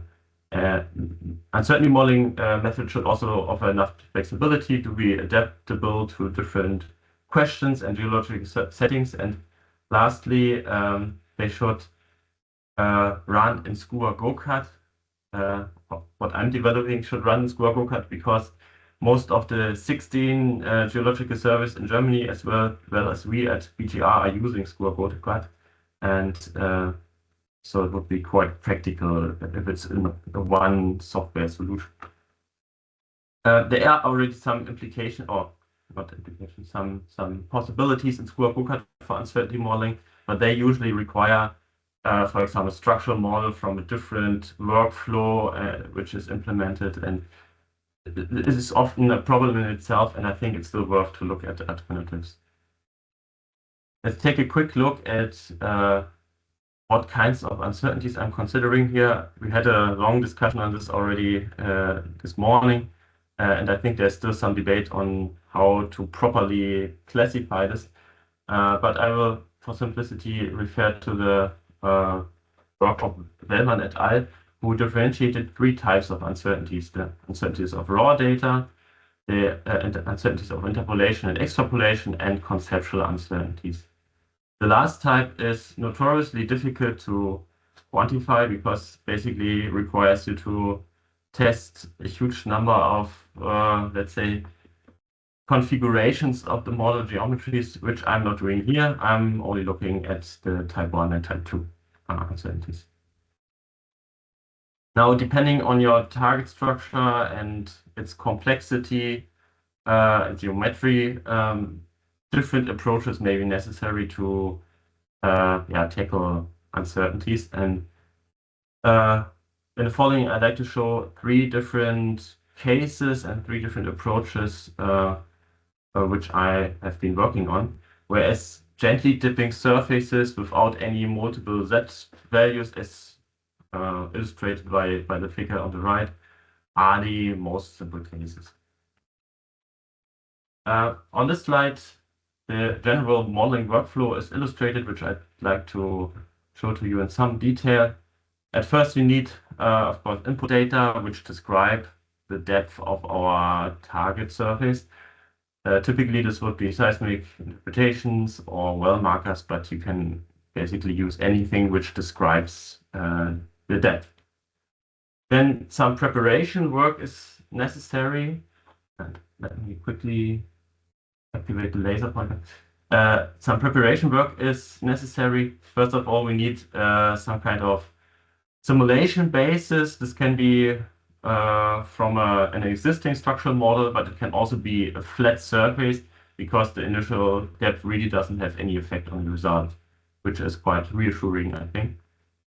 Then in the next step, the data uncertainties, so these type 1 uncertainties, are defined as standard deviation on our data points. And this is also something we discussed earlier. There is still a lot of research to be done. I found the presentation of Willem Dabekausen very interesting here. But, well, in the end, it's still a subjective task because you kind of need to judge the quality of your input data. And this will inevitably lead to another sources of uncertainty. Then you also need to define, calculate this semi-variogram and distribution of the depth of your target horizon. If this is done, we can move on to the geostatistical simulation, which is a two-step process. First, we generate multiple data samples by varying the initial depth with regard to the defined standard deviation with a Gaussian random process. And these data samples can then be used to generate multiple surface realizations. And this is done with a so-called sequential Gaussian simulation, which is implemented in SKUA-GOCAD. And this does not lead to a smooth interpolated field between data points, but rather allows for a lot of variability and therefore explores these type 2 uncertainties quite well. And in the end, after several hundred iterations, we can calculate a mean value and, for example, also standard deviation as a measure of uncertainty.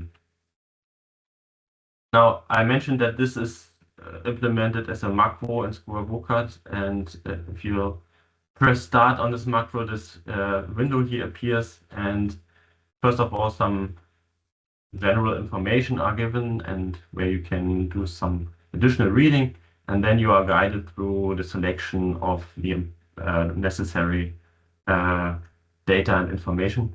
Then you press OK, and the process starts. So it's really quite simple, actually. This can easily be applied to some simple generic surfaces like this one here. I just came up with some model. It's not based on real world. And so on the left, you see the result after several hundred iterations, the mean depth, and on the right is the standard deviation. And well, it's more or less what we would expect. Close to data points, the uncertainty is lowest. And the further we depart from data points, the higher the uncertainty gets. This does also work for more complex real-world examples. I will show in the following as well some examples from the Western Erzgebirge in East Germany. And this now is the top of the granite in that area. And I successively added additional data sets with varying degree of uncertainty to see how this changes the mean depth and as well as the uncertainties of the model. I won't go into too much detail here, just to illustrate how this works now for actual examples. Okay, so far I only looked at the Z coordinate of a surface to evaluate uncertainties. But if you're dealing with steeply dipping surfaces like faults or more complex shapes like the salt structure, which has maybe multiple Z values, this leads quickly to problems. And I found that there is quite a simple solution to this. So in general, the modeling workflow looks very similar to the one before, but instead of working with the Z coordinate, I'm now using the whole normal vector of a surface and basically varying the surface in normal direction, and the resulting standard deviation here then basically tells you how much of a variation in normal direction can you expect. You can also calculate probability fields, but I will come back to this at a later point. I again tested this on a real-world example from the Erzgebirge. This is a major fault zone which has been quite extensively explored by uranium mining near the surface. And there's also a 3D seismic cube available, which gives, however, only vague indications of the fault zone at larger depth. These data points, and this is also reflected then in the resulting model uncertainty, which is very low in the mining district, and gets higher the further we laterally and vertically depart from this. Then I was also curious if this could work on, as mentioned before, complex 3D geometries, volumes, and so I generated a generic salt structure here and laid some random seismic lines and marker on top of it, and it seems to work pretty well as well. Now let's move on to the third and last case, and I call this now non-classical interpretation data. And what I mean by this term is illustrated on the right-hand side profile. This is again from the same area, a seismic profile covering the crystalline basement, and this makes interpretation a lot more difficult than, for example, in sedimentary units where you can nicely correlate horizons with wells, for example. But nevertheless, there are some structures we can interpret, for example, again, our main fault zone, so-called roter Kamm, and several conjugate faults, which are marked here in blue. We're now interested in how this main fault extends to the depth, and you cannot make a really good best guess, but you can rather define a corridor in which this fault zone may be located. And this obviously calls for a different approach for modeling uncertainties, and I base my modeling workflow here mainly on the work of Clausol et al., who developed a method of generating variable shapes of salt structures. And it turns out that this can quite easily be adapted to fault zones as well, or any other 3D shape, basically. Now, again, this slide illustrates the general workflow, and already the input data looks now a bit different. So before, our input gave us basically a best guess of our surface, but now the input sets the limits of this uncertainty volume or uncertainty corridor. The simulation is, or the simulation process is done on a voxel in contrast to surfaces as used before. This makes it, of course, a lot more computationally expensive. And key to this method is defining a distance field on this voxel. This is basically the normalized distance between one and the other limit of this uncertainty volume. And then in the simulation step, we generate a large number of random fields, and these are then subtracted from this distance field, and the result is then such a, let's say, modified distance field. And from this we can extract a new model realization by extracting the zero isosurface. So this is done in every iteration, and for a large number of iterations, you can also calculate, for example, a pseudo probability field. How this is exactly done is shown here in a bit more detail. I'm using so-called indicator functions. Those are relatively simple. It's a relatively simple simple idea. Those are basically binary functions which describe or map the location of each realization within this voxel cube. And for a large number of iterations, you can sum up these indicator functions and then divide them by the number of iterations, and the result is then pseudo probability field, which gives you an indication where the most likely location of the fault zone may be. The nice thing about this approach is that it can also be updated with new information like a well marker, and this would force all iterations or all realizations through this point, and the further, again, we depart from this point, the larger is the spread of the data. Okay, I'm almost at the end. Let me quickly summarize what I showed to you. I developed 3 different workflows in SKUA-GOCAD to model structural uncertainties, which are based on methods published over the last 3 decades, basically. I hope I could show that these macros are relatively easy to use and also flexible, but there are certainly some limitations which should not remain unnamed. First of all, as mentioned already, conceptual uncertainties are not considered at all. And similarly, topological uncertainties, so for example, how faults are interacting with each other, are not addressed so far. Here, implicit modeling approaches definitely have advantages.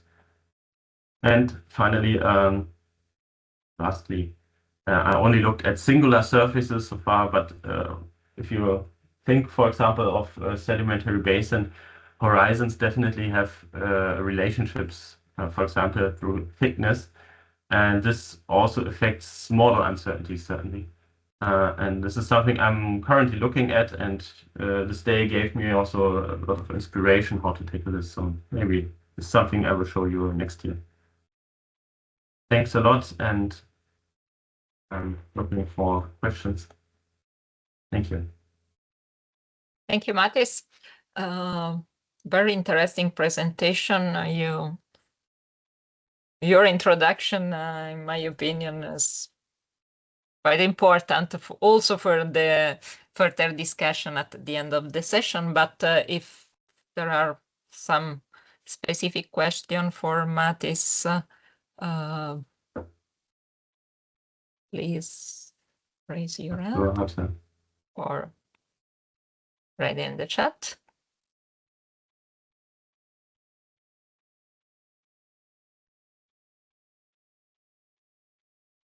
No, it seems that, okay.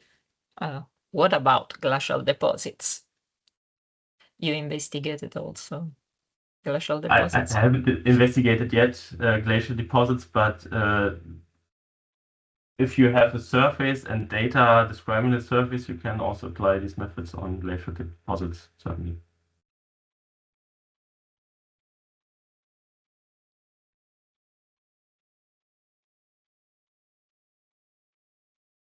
Okay, any other question?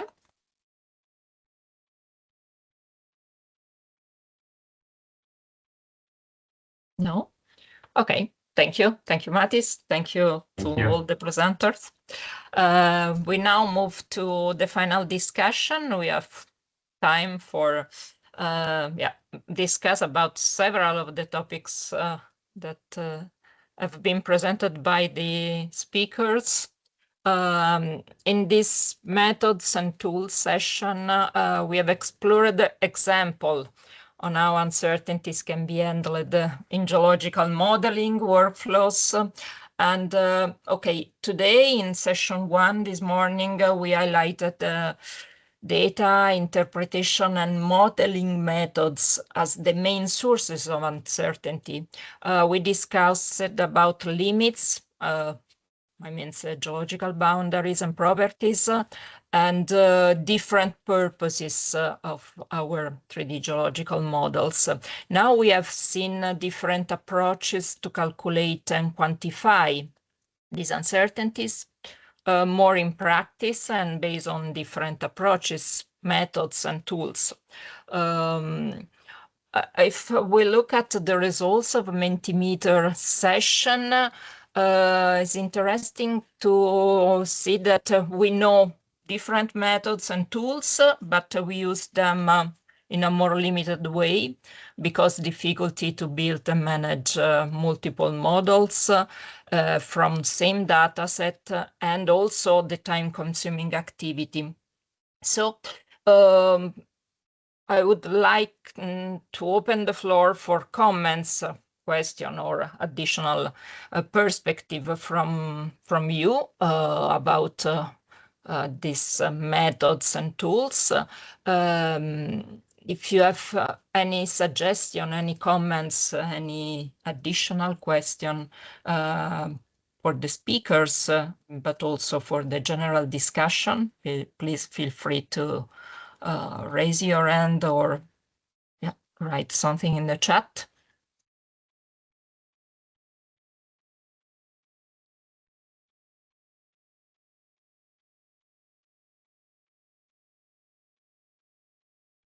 Okay, Annika read in the chat, I'm not highly familiar with glacial deposits, but maybe some source of inspiration could be found in object-based modeling approaches used for channels, according, I suppose, to the variability of deposits such as the glacial one. I don't know if some of the speakers or Mattis that address the first question of Annika would add something. This is a suggestion from Guillaume. Guillaume, yeah, he added this information, so I don't really have something to say about this. Okay.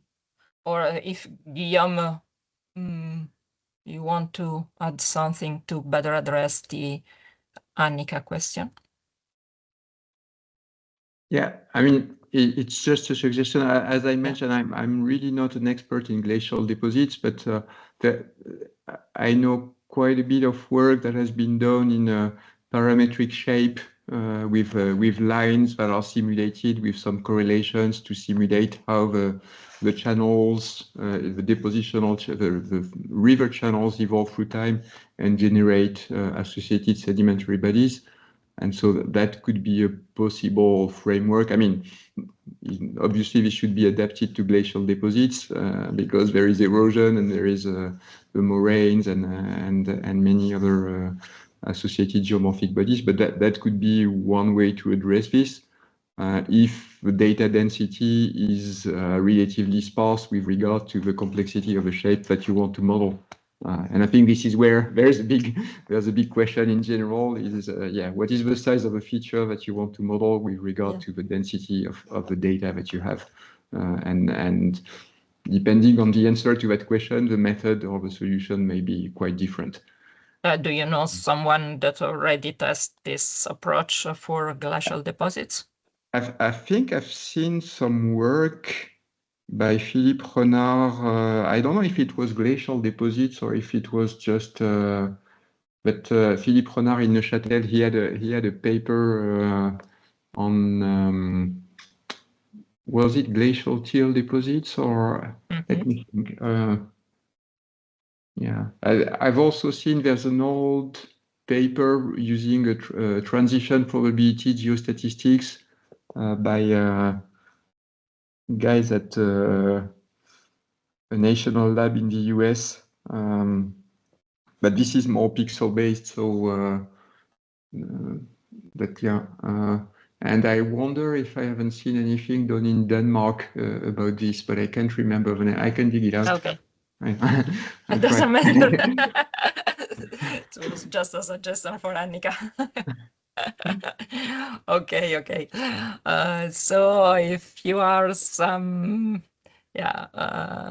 comments or on the session, on the topics of the session, otherwise, okay. Charlie Kirkwood, please open your microphone.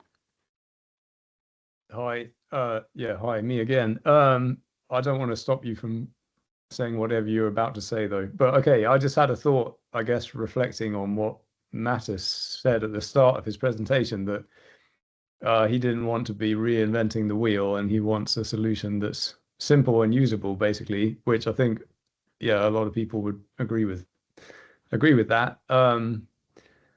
But yeah, what I was thinking is, it seems like maybe all of these different examples basically boil down to Bayesian inference, don't they? So even things that they seem like a complicated process or a complicated procedure, but it seems to all boil down to Bayesian inference and Bayes' rule or Bayes' theorem. So I guess if there's one simple, well, yeah, one sort of simple thing to learn about, then it would be Bayes' rule, I suppose. That's my thought. I don't know if anyone else thinks similarly or differently. Yeah, that was my thought. Yeah, maybe something about it. So yeah, so this is the time for the discussion. If you want, you can switch on your cameras if you wish. Yeah, just about that discussion and the fact that we need to, well, we expect to deliver 3D geological models along with associated uncertainties. However, we have seen that these uncertainties depend on various factors, various other uncertainties that are added one after the other. And for instance, the one associated to field observation, provided that we can quantify them, are combined with the one from seismic section, with the one coming from, I don't know, magnetotelluric observation, for instance, and so on. And on top of that, there is very rarely capabilities in software for 3D geomodeling to compute these uncertainties. We had the example of macros within GOCAD in Matthijs' presentation. So I really wonder in a practical way where we should start. In fact, what kind of parameter should we take into account to give a first taste of uncertainty associated with our geological models? So I think the starting point was the magma differentiation. So the first stage when the crystallization begins, yeah, and then overlaying processes after this that were, but differentiation. So chemical elements, yes, they are ordered in some way because of physical property, because of physical forces that are in that area, yeah. So and physical, electrochemical, and maybe I think electrochemistry. So, but how can we model and predict overlaid metasematosis, tectonics, that where it could be uncountable times, metamorphism, metamorphic processes. Charlie Kirkwood had mentioned that, yeah, ultrametamorphic processes, undermelted, yeah, and plus while crystallization, the fluids, yeah, fluxes that are going through the crystallines, even through the crystalline structure that is non-porous structure, yeah, that by fact in some way, but hydrogen, yeah, is could pass through the crystalline structure of most minerals, yeah. But under pressure of I can't remember, in kilobars, yeah, that is on the depth of 1 kilometer. So more factual material, yeah, will lead to less uncertainty. So all the feasibility studies, maybe you've heard, junior mining network, there is such web resource. Yeah, and companies from all over the world are posting there for their stakeholders reports. Yeah. Okay.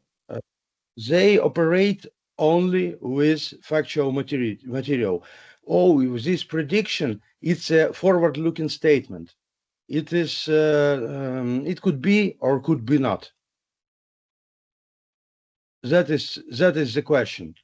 Okay. And even in feasibility study at the pre-award, it is noted that it's forward-looking statement. It could be used for mine modeling, maybe. Yeah, yeah. It's how without this we should imagine in our head, yeah, how these ore bodies are managed underground, yeah, to project the mine, yeah. But how it will be in reality, we will know only after we put this ore to the daylight. Okay, so, thank you. Point of view, and of course, modeling it's very important, and very important is 0 point. So our no logging, yeah, the most important here will be logging, core logging. Okay, thank you for your contribution.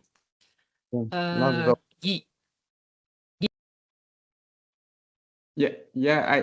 I wanted to step back on Dimitro's question and comment. I think you touched something where we have a difficulty because most of the geological modeling approaches are very static, right? They don't explicitly account for time. And when you think about overprinting and succession of processes, the only trick we are using is to combine layers of information and use Boolean operations, kind of, right? So if you think about the truncated Gaussian or the pluri-Gaussian method, rather, the pluri-Gaussian method excels at that because it kind of uses one random field for depositional heterogeneities, and then it crosscut this random field with some diagenetic or hydrothermal circulation phases, and that's embedded into the method. But it's kind of a mathematical trick to describe what happened through time by two random fields. That's what you can do for now. How many factors do you include? You said 2, yeah, but by fact it is hundreds of factors that were interacted. Yeah. And even by Lorentz attractor, even the smallest factor, yeah, could change the outcome by 50%. Mm-hmm. I agree. But again, we have I think we are missing spatial temporal statistics framework, or at least maybe that exists, but I don't know them. But I think if we want to move along these lines, we need to have really good spatial temporal statistics. And yeah, but we have a problem here. I completely agree with you, because 2 is not enough, and yeah, we are facing highly nonlinear physics, and so that's challenging. It's a task, it's not a problem. Sorry, my point is also, yeah, this discussion is very interesting, but perhaps enlarge a little bit more our point of view. And if we come back to the introduction, one point of the introduction of the Mattis presentation that is related to the, perhaps a gap between the different methods and tools we have to quantify uncertainty, and how we can translate these methods and these tools in more in practice, in application, and how can we move from scientific research to some more real world projects that are those where our 3D geological model are used to. So I think that this can be a point of discussion, also considering the session of tomorrow, but we are now looking for tools and methods. They are many different application we can define for our uncertainty quantification, but we are really ready to move from our research to real world application.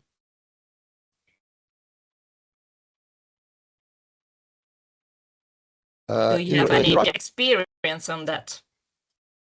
In Russian it's called коэффициент достоверности прогноза. Есть такое понятие. So I think it's about uncertainty quantification. Yeah, it's mostly the same. And it's raises by all the Soviet literature. Yeah, it raises when raises data set, input data. Yeah, the more we drill, the more we analyze, the more the less is then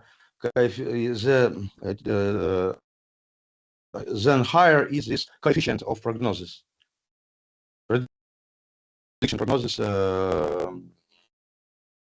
Excuse me. More data, less uncertainty. Like this. Actual data. But even then, we have the gaps, yeah, that should be filled, and between boreholes, yeah. And it's really, I think, no one can tell for sure before it is mined. For example, yeah, I think in Finland, open pit mines that work on metal ores or on ferrum ores, yeah, they had worked for 20 or 30 years, yeah, and they accidentally had found rare earth mineralization bodies there. In Finland, they're very, I can say, очень ответственно.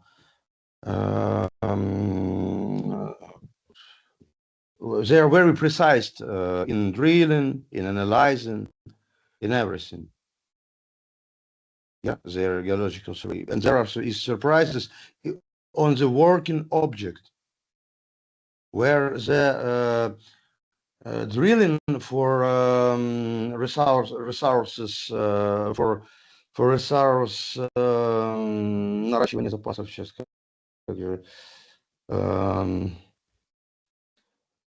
for reserve addition, yeah, is very narrow. It's around 30 meters or less. Okay, we have two hands raised. First, Guillaume. Okay, yeah, I wanted to go back to Charlie's point. I cannot agree more to say that we need education if we want to make all this practical, and Bayes' rule is clearly a really strong theorem and something that we should educate people with. But beyond that, I think we also need to be very clear about what is the approach we are using, because even though if Bayes' rule comes into play in many things that we've seen today, it's applied in very different application context. Like you have the seismic image, and then you squeeze the information out of it, and seismic data is very, very informative, and it provides you a lot of things with waveform inversion down to a certain scale. But still, it has limited bandwidth. And so if you use a deterministic seismic image, then you try to overlay some probabilities in terms of interpretations on top of that, you might still be seeing, I see actually some comments by Matisse and Peter on this, and this kind of reduces the uncertainty. And so this idea of saying, okay, we have various types of geophysical data. These are layers of information. We are going to interpret them and try to quantify uncertainty at every step, which is what Rasmus kind of presented, is an interesting one. Mathematically speaking, we should be more rigorous in doing that, trying to really do sequential or joint inversion. But at this stage, this is, I mean, in my view, this is still at the research level. I don't see that coming up practically. And I think to put that into practice, we really need to make sure that we have asset teams with people with various domains that are able to agree on the vocabulary they're using about the most relevant concepts. And that takes a lot of time in practice. So this is both a technological problem and a human project management and communication problem, in my view. Geophysics methods like gravimetric survey, electromagnetic survey, magnetic survey, electro survey. Yes, electro survey gives us some imagination of how faults are distributed in underground. Yeah, that are filled with water. Density survey. Gravimetric survey, gives us imagination of where, for example, pegmatites are. Gravimetry is effective for pegmatites prospecting. So yes, it's from sources from internet. Yeah, there, of course, they're overlaying this data. Geochemical survey, so the from secondary geochemical anomalies, samples of weathering crust, Then gravimetry, if they are searching for some magnetic metals, so it's electromagnetic survey, electromagnetic anomalies, and of course this is maps that are overlaid. So this is only way to lower the uncertainty by adding the factual material that are respected, and from calibrated obtained with calibrated instruments, gravimeters and those. If we include this in a model, so the whole uncertainty lowers. And this is how we could deliver this to stakeholder, там пацаны пошли, лазоискатели были такие, maybe. They search water with a wooden stick. So, and they had founded it. But stakeholders need factual material. They don't believe our imagination, or mine, or else. Only calibrated instruments, accredited laboratories, and then in overall result, uncertainty will lower, at least in their imagination, to cover the task to invest or not to invest. Okay, thank you. Thank you for your contribution. And now, Rasmus. Yes, a point made a little while back about if more data is always better. I heard something along those lines. And I agree to some extent that more data is usually more useful, but it also creates an additional issue in terms of both uncertainty quantification, but also, and maybe sometimes even more importantly, in terms of inconsistencies in between those data. So sometimes all of a sudden we might need to reevaluate our model based on this new incoming data. So it's just to, and also Guillaume, you mentioned that we probably need also to looking into having a similar vocabulary when dealing with these uncertainties. That I think this workshop is really nice at highlighting that. So let this be a step forward. And it was just a general comment, and if someone has some thoughts about data inconsistencies also, I would like to hear it. Yeah, I fully agree with you, Rasmus. Of course, the more I would say reliable data we have, the less uncertainty. But even if the data are reliable, if we want to be able to compute uncertainty on the 3D model, we need to have uncertainty on this reliable data. They can be reliable, but of course associated with uncertainties as well. And this is when we look at the results of the Menti this afternoon. There are a lot of comments on regarding data and the lack of uncertainty knowledge associated to data. In fact, even if they are reliable, because reliable doesn't mean 0 or 1. It just it's more than that, of course.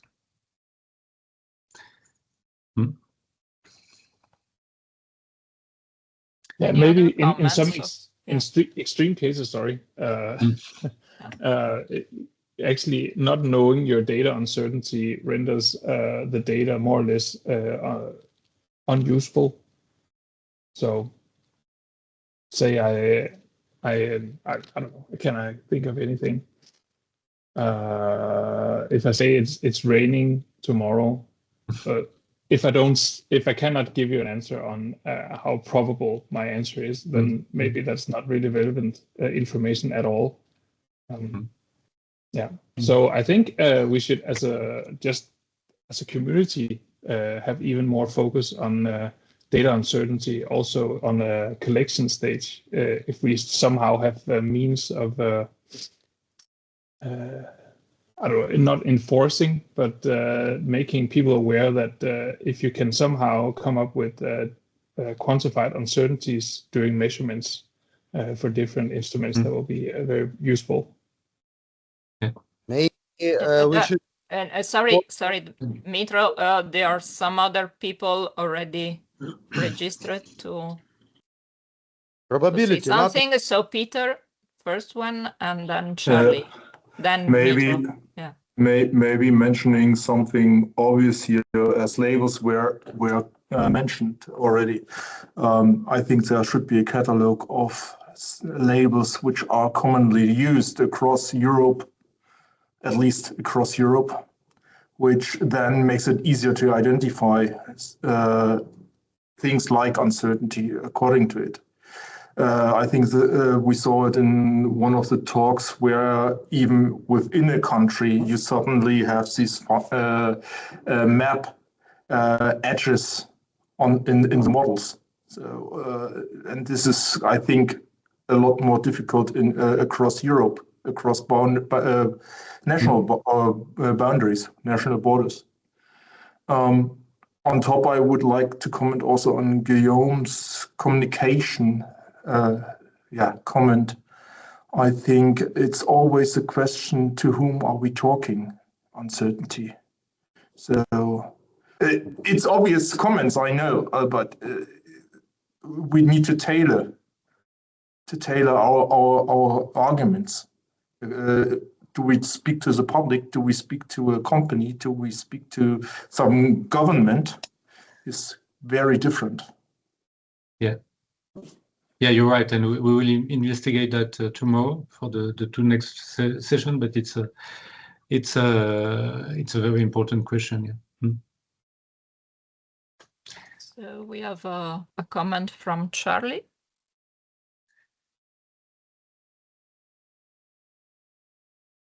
Your mic is off, Charlie. Yes, sorry. Okay, thanks. Yeah, this is going back to what you'd said, Philippe, about the data uncertainty and whether we need to know, like, in advance what the uncertainty is of a data source, I suppose. But well, I'm not sure that we do, though, because I think sort of data uncertainty can be learned in the modeling process. maybe this isn't true in all cases, but I think in many cases that it can. So I think it's probably useful to have an idea of what you consider to be a reliable data set and what you consider to be junk, say, but like the specific variability of a particular data set, I think that can kind of be learned in the modeling process, or at least I think it often can. Yeah. So I guess I was just thinking maybe we shouldn't be too put off if we think we don't know in advance what the uncertainty is on a data set. We shouldn't be too put off from using it, I don't think. Obviously, you've got to do cross-validation and stuff. Well, maybe someone wants to say something different to that, but that's what I was thinking anyway. So thanks. I agree, and the fact is that very often we don't know in advance, and this is the real life regarding data. So yeah, it's very important to have another way if possible. Yeah.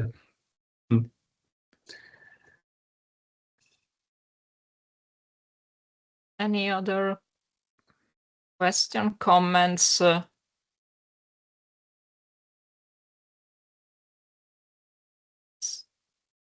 Topics again, Charlie? Yeah, well, it doesn't have to be me, but another thought that I have is that I think it's clear basically that kind of making the single best map or model is a simpler task than doing the uncertainty quantification. Well, does everyone agree with that? That would be my opinion, at least. The single best model is probably a kind of like maximum likelihood estimation type job of fitting one model to your observations. But when you're doing uncertainty quantification, then you have to bring in the prior and so on, and you have to do Bayesian inference, and you have to simulate many, many, many different models.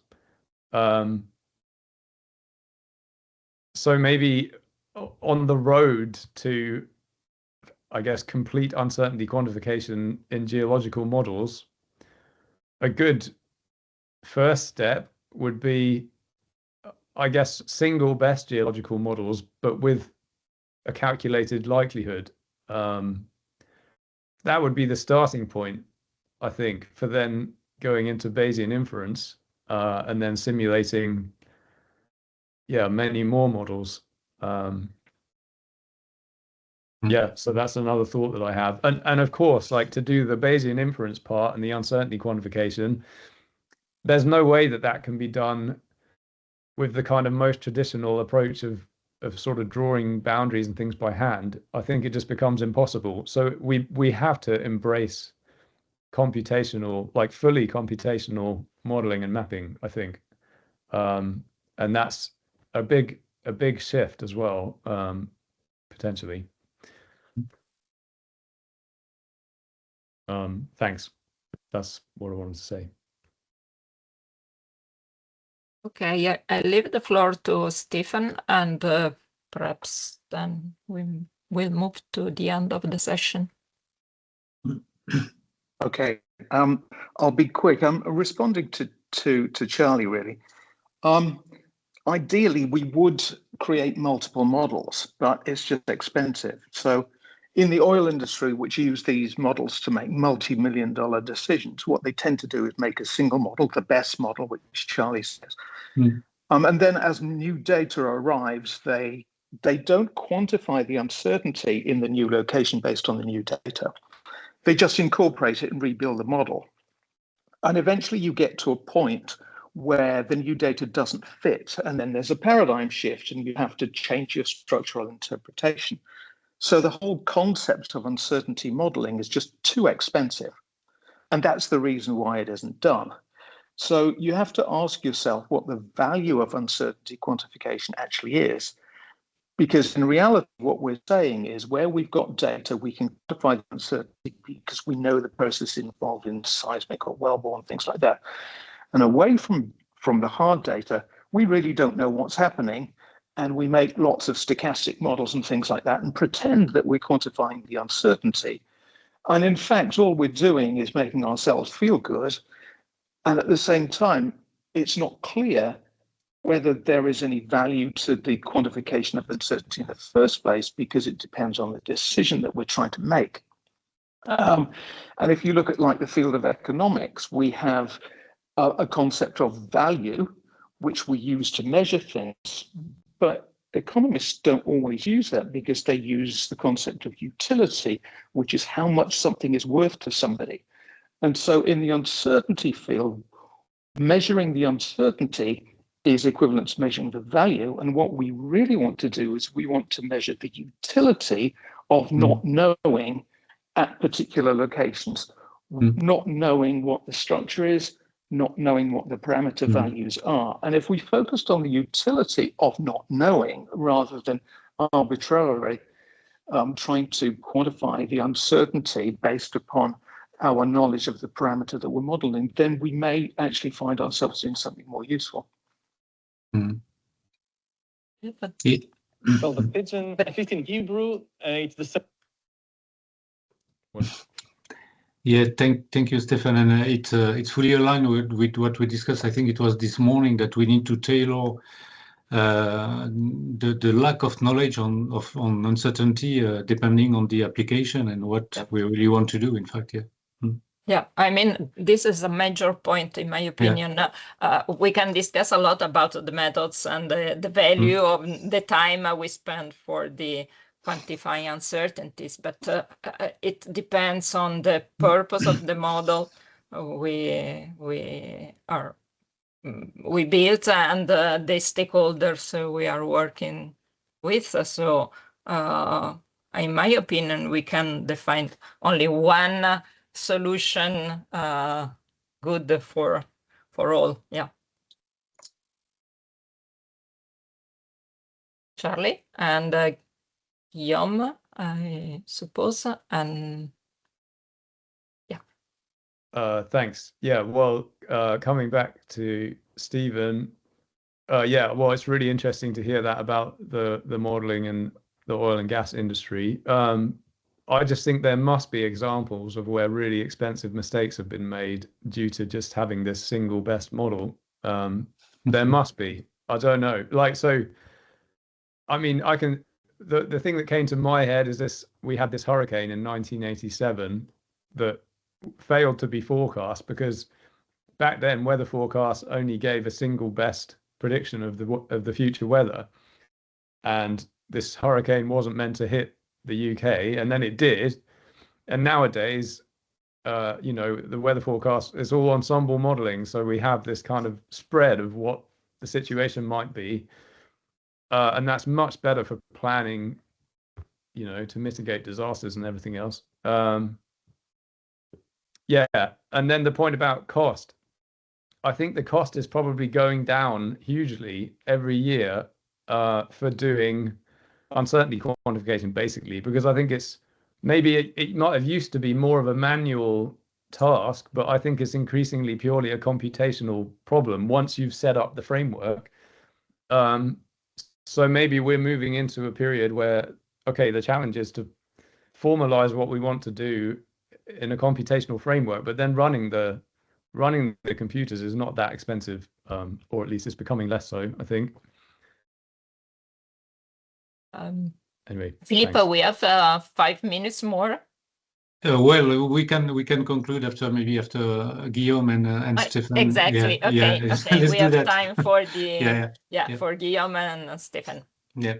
I won't take long, but I just wanted to bounce back on what was on the points raised by Stephen and Charlie. I completely agree, but I have a question for you guys who are working in geological surveys. I mean, how much is the business question? I mean, how much does it orient your modeling strategy? I mean, when you think about creating a geological map of a country, there are many business questions, many modeling outcomes that could benefit from that. And still the question about, okay, where is this lithologic boundary is there? And it has an intrinsic value which can be assessed. And of course, this value will propagate differently depending on the question or on the application target. But in terms of serving society, I think there is an intrinsic value in quantifying that. And I guess the situation is a bit different with regard to what happens if you want to produce an oil and gas reservoir, where you pretty well know what you're looking for. You're looking for the trap, you're looking for the sweet spot, you're looking for things which are well targeted. But again, the question may change, because if you have triggered seismicity, then it might be useful to know where the faults are and what is the uncertainty about it. So I don't have any. Yeah, I don't have an answer, but I have a question for you guys about this utility thing. Yeah, it's a good question, Guillaume, and I'm not sure we can answer that right now, of course. But as you said, it's a case of the geological map. The geological map, in a way, is the I wouldn't say the most probable model, but the solution we have to describe geology, and we have just one. We have not even uncertainty associated to them, and this is our reference anyway. Yeah. Yes, Stefan.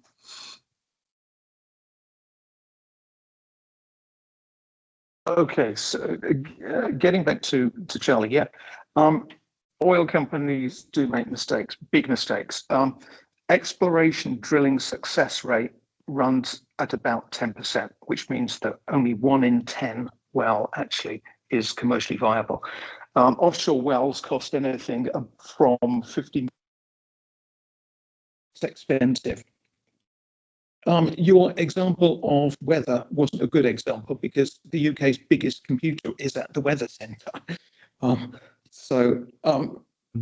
In oil terms, what they tend to do is they create a pessimistic model, a best guess model, and a super optimistic model, and they run forward with those 3 models and make decisions based upon those. So they always look at the worst case, how bad it could possibly be.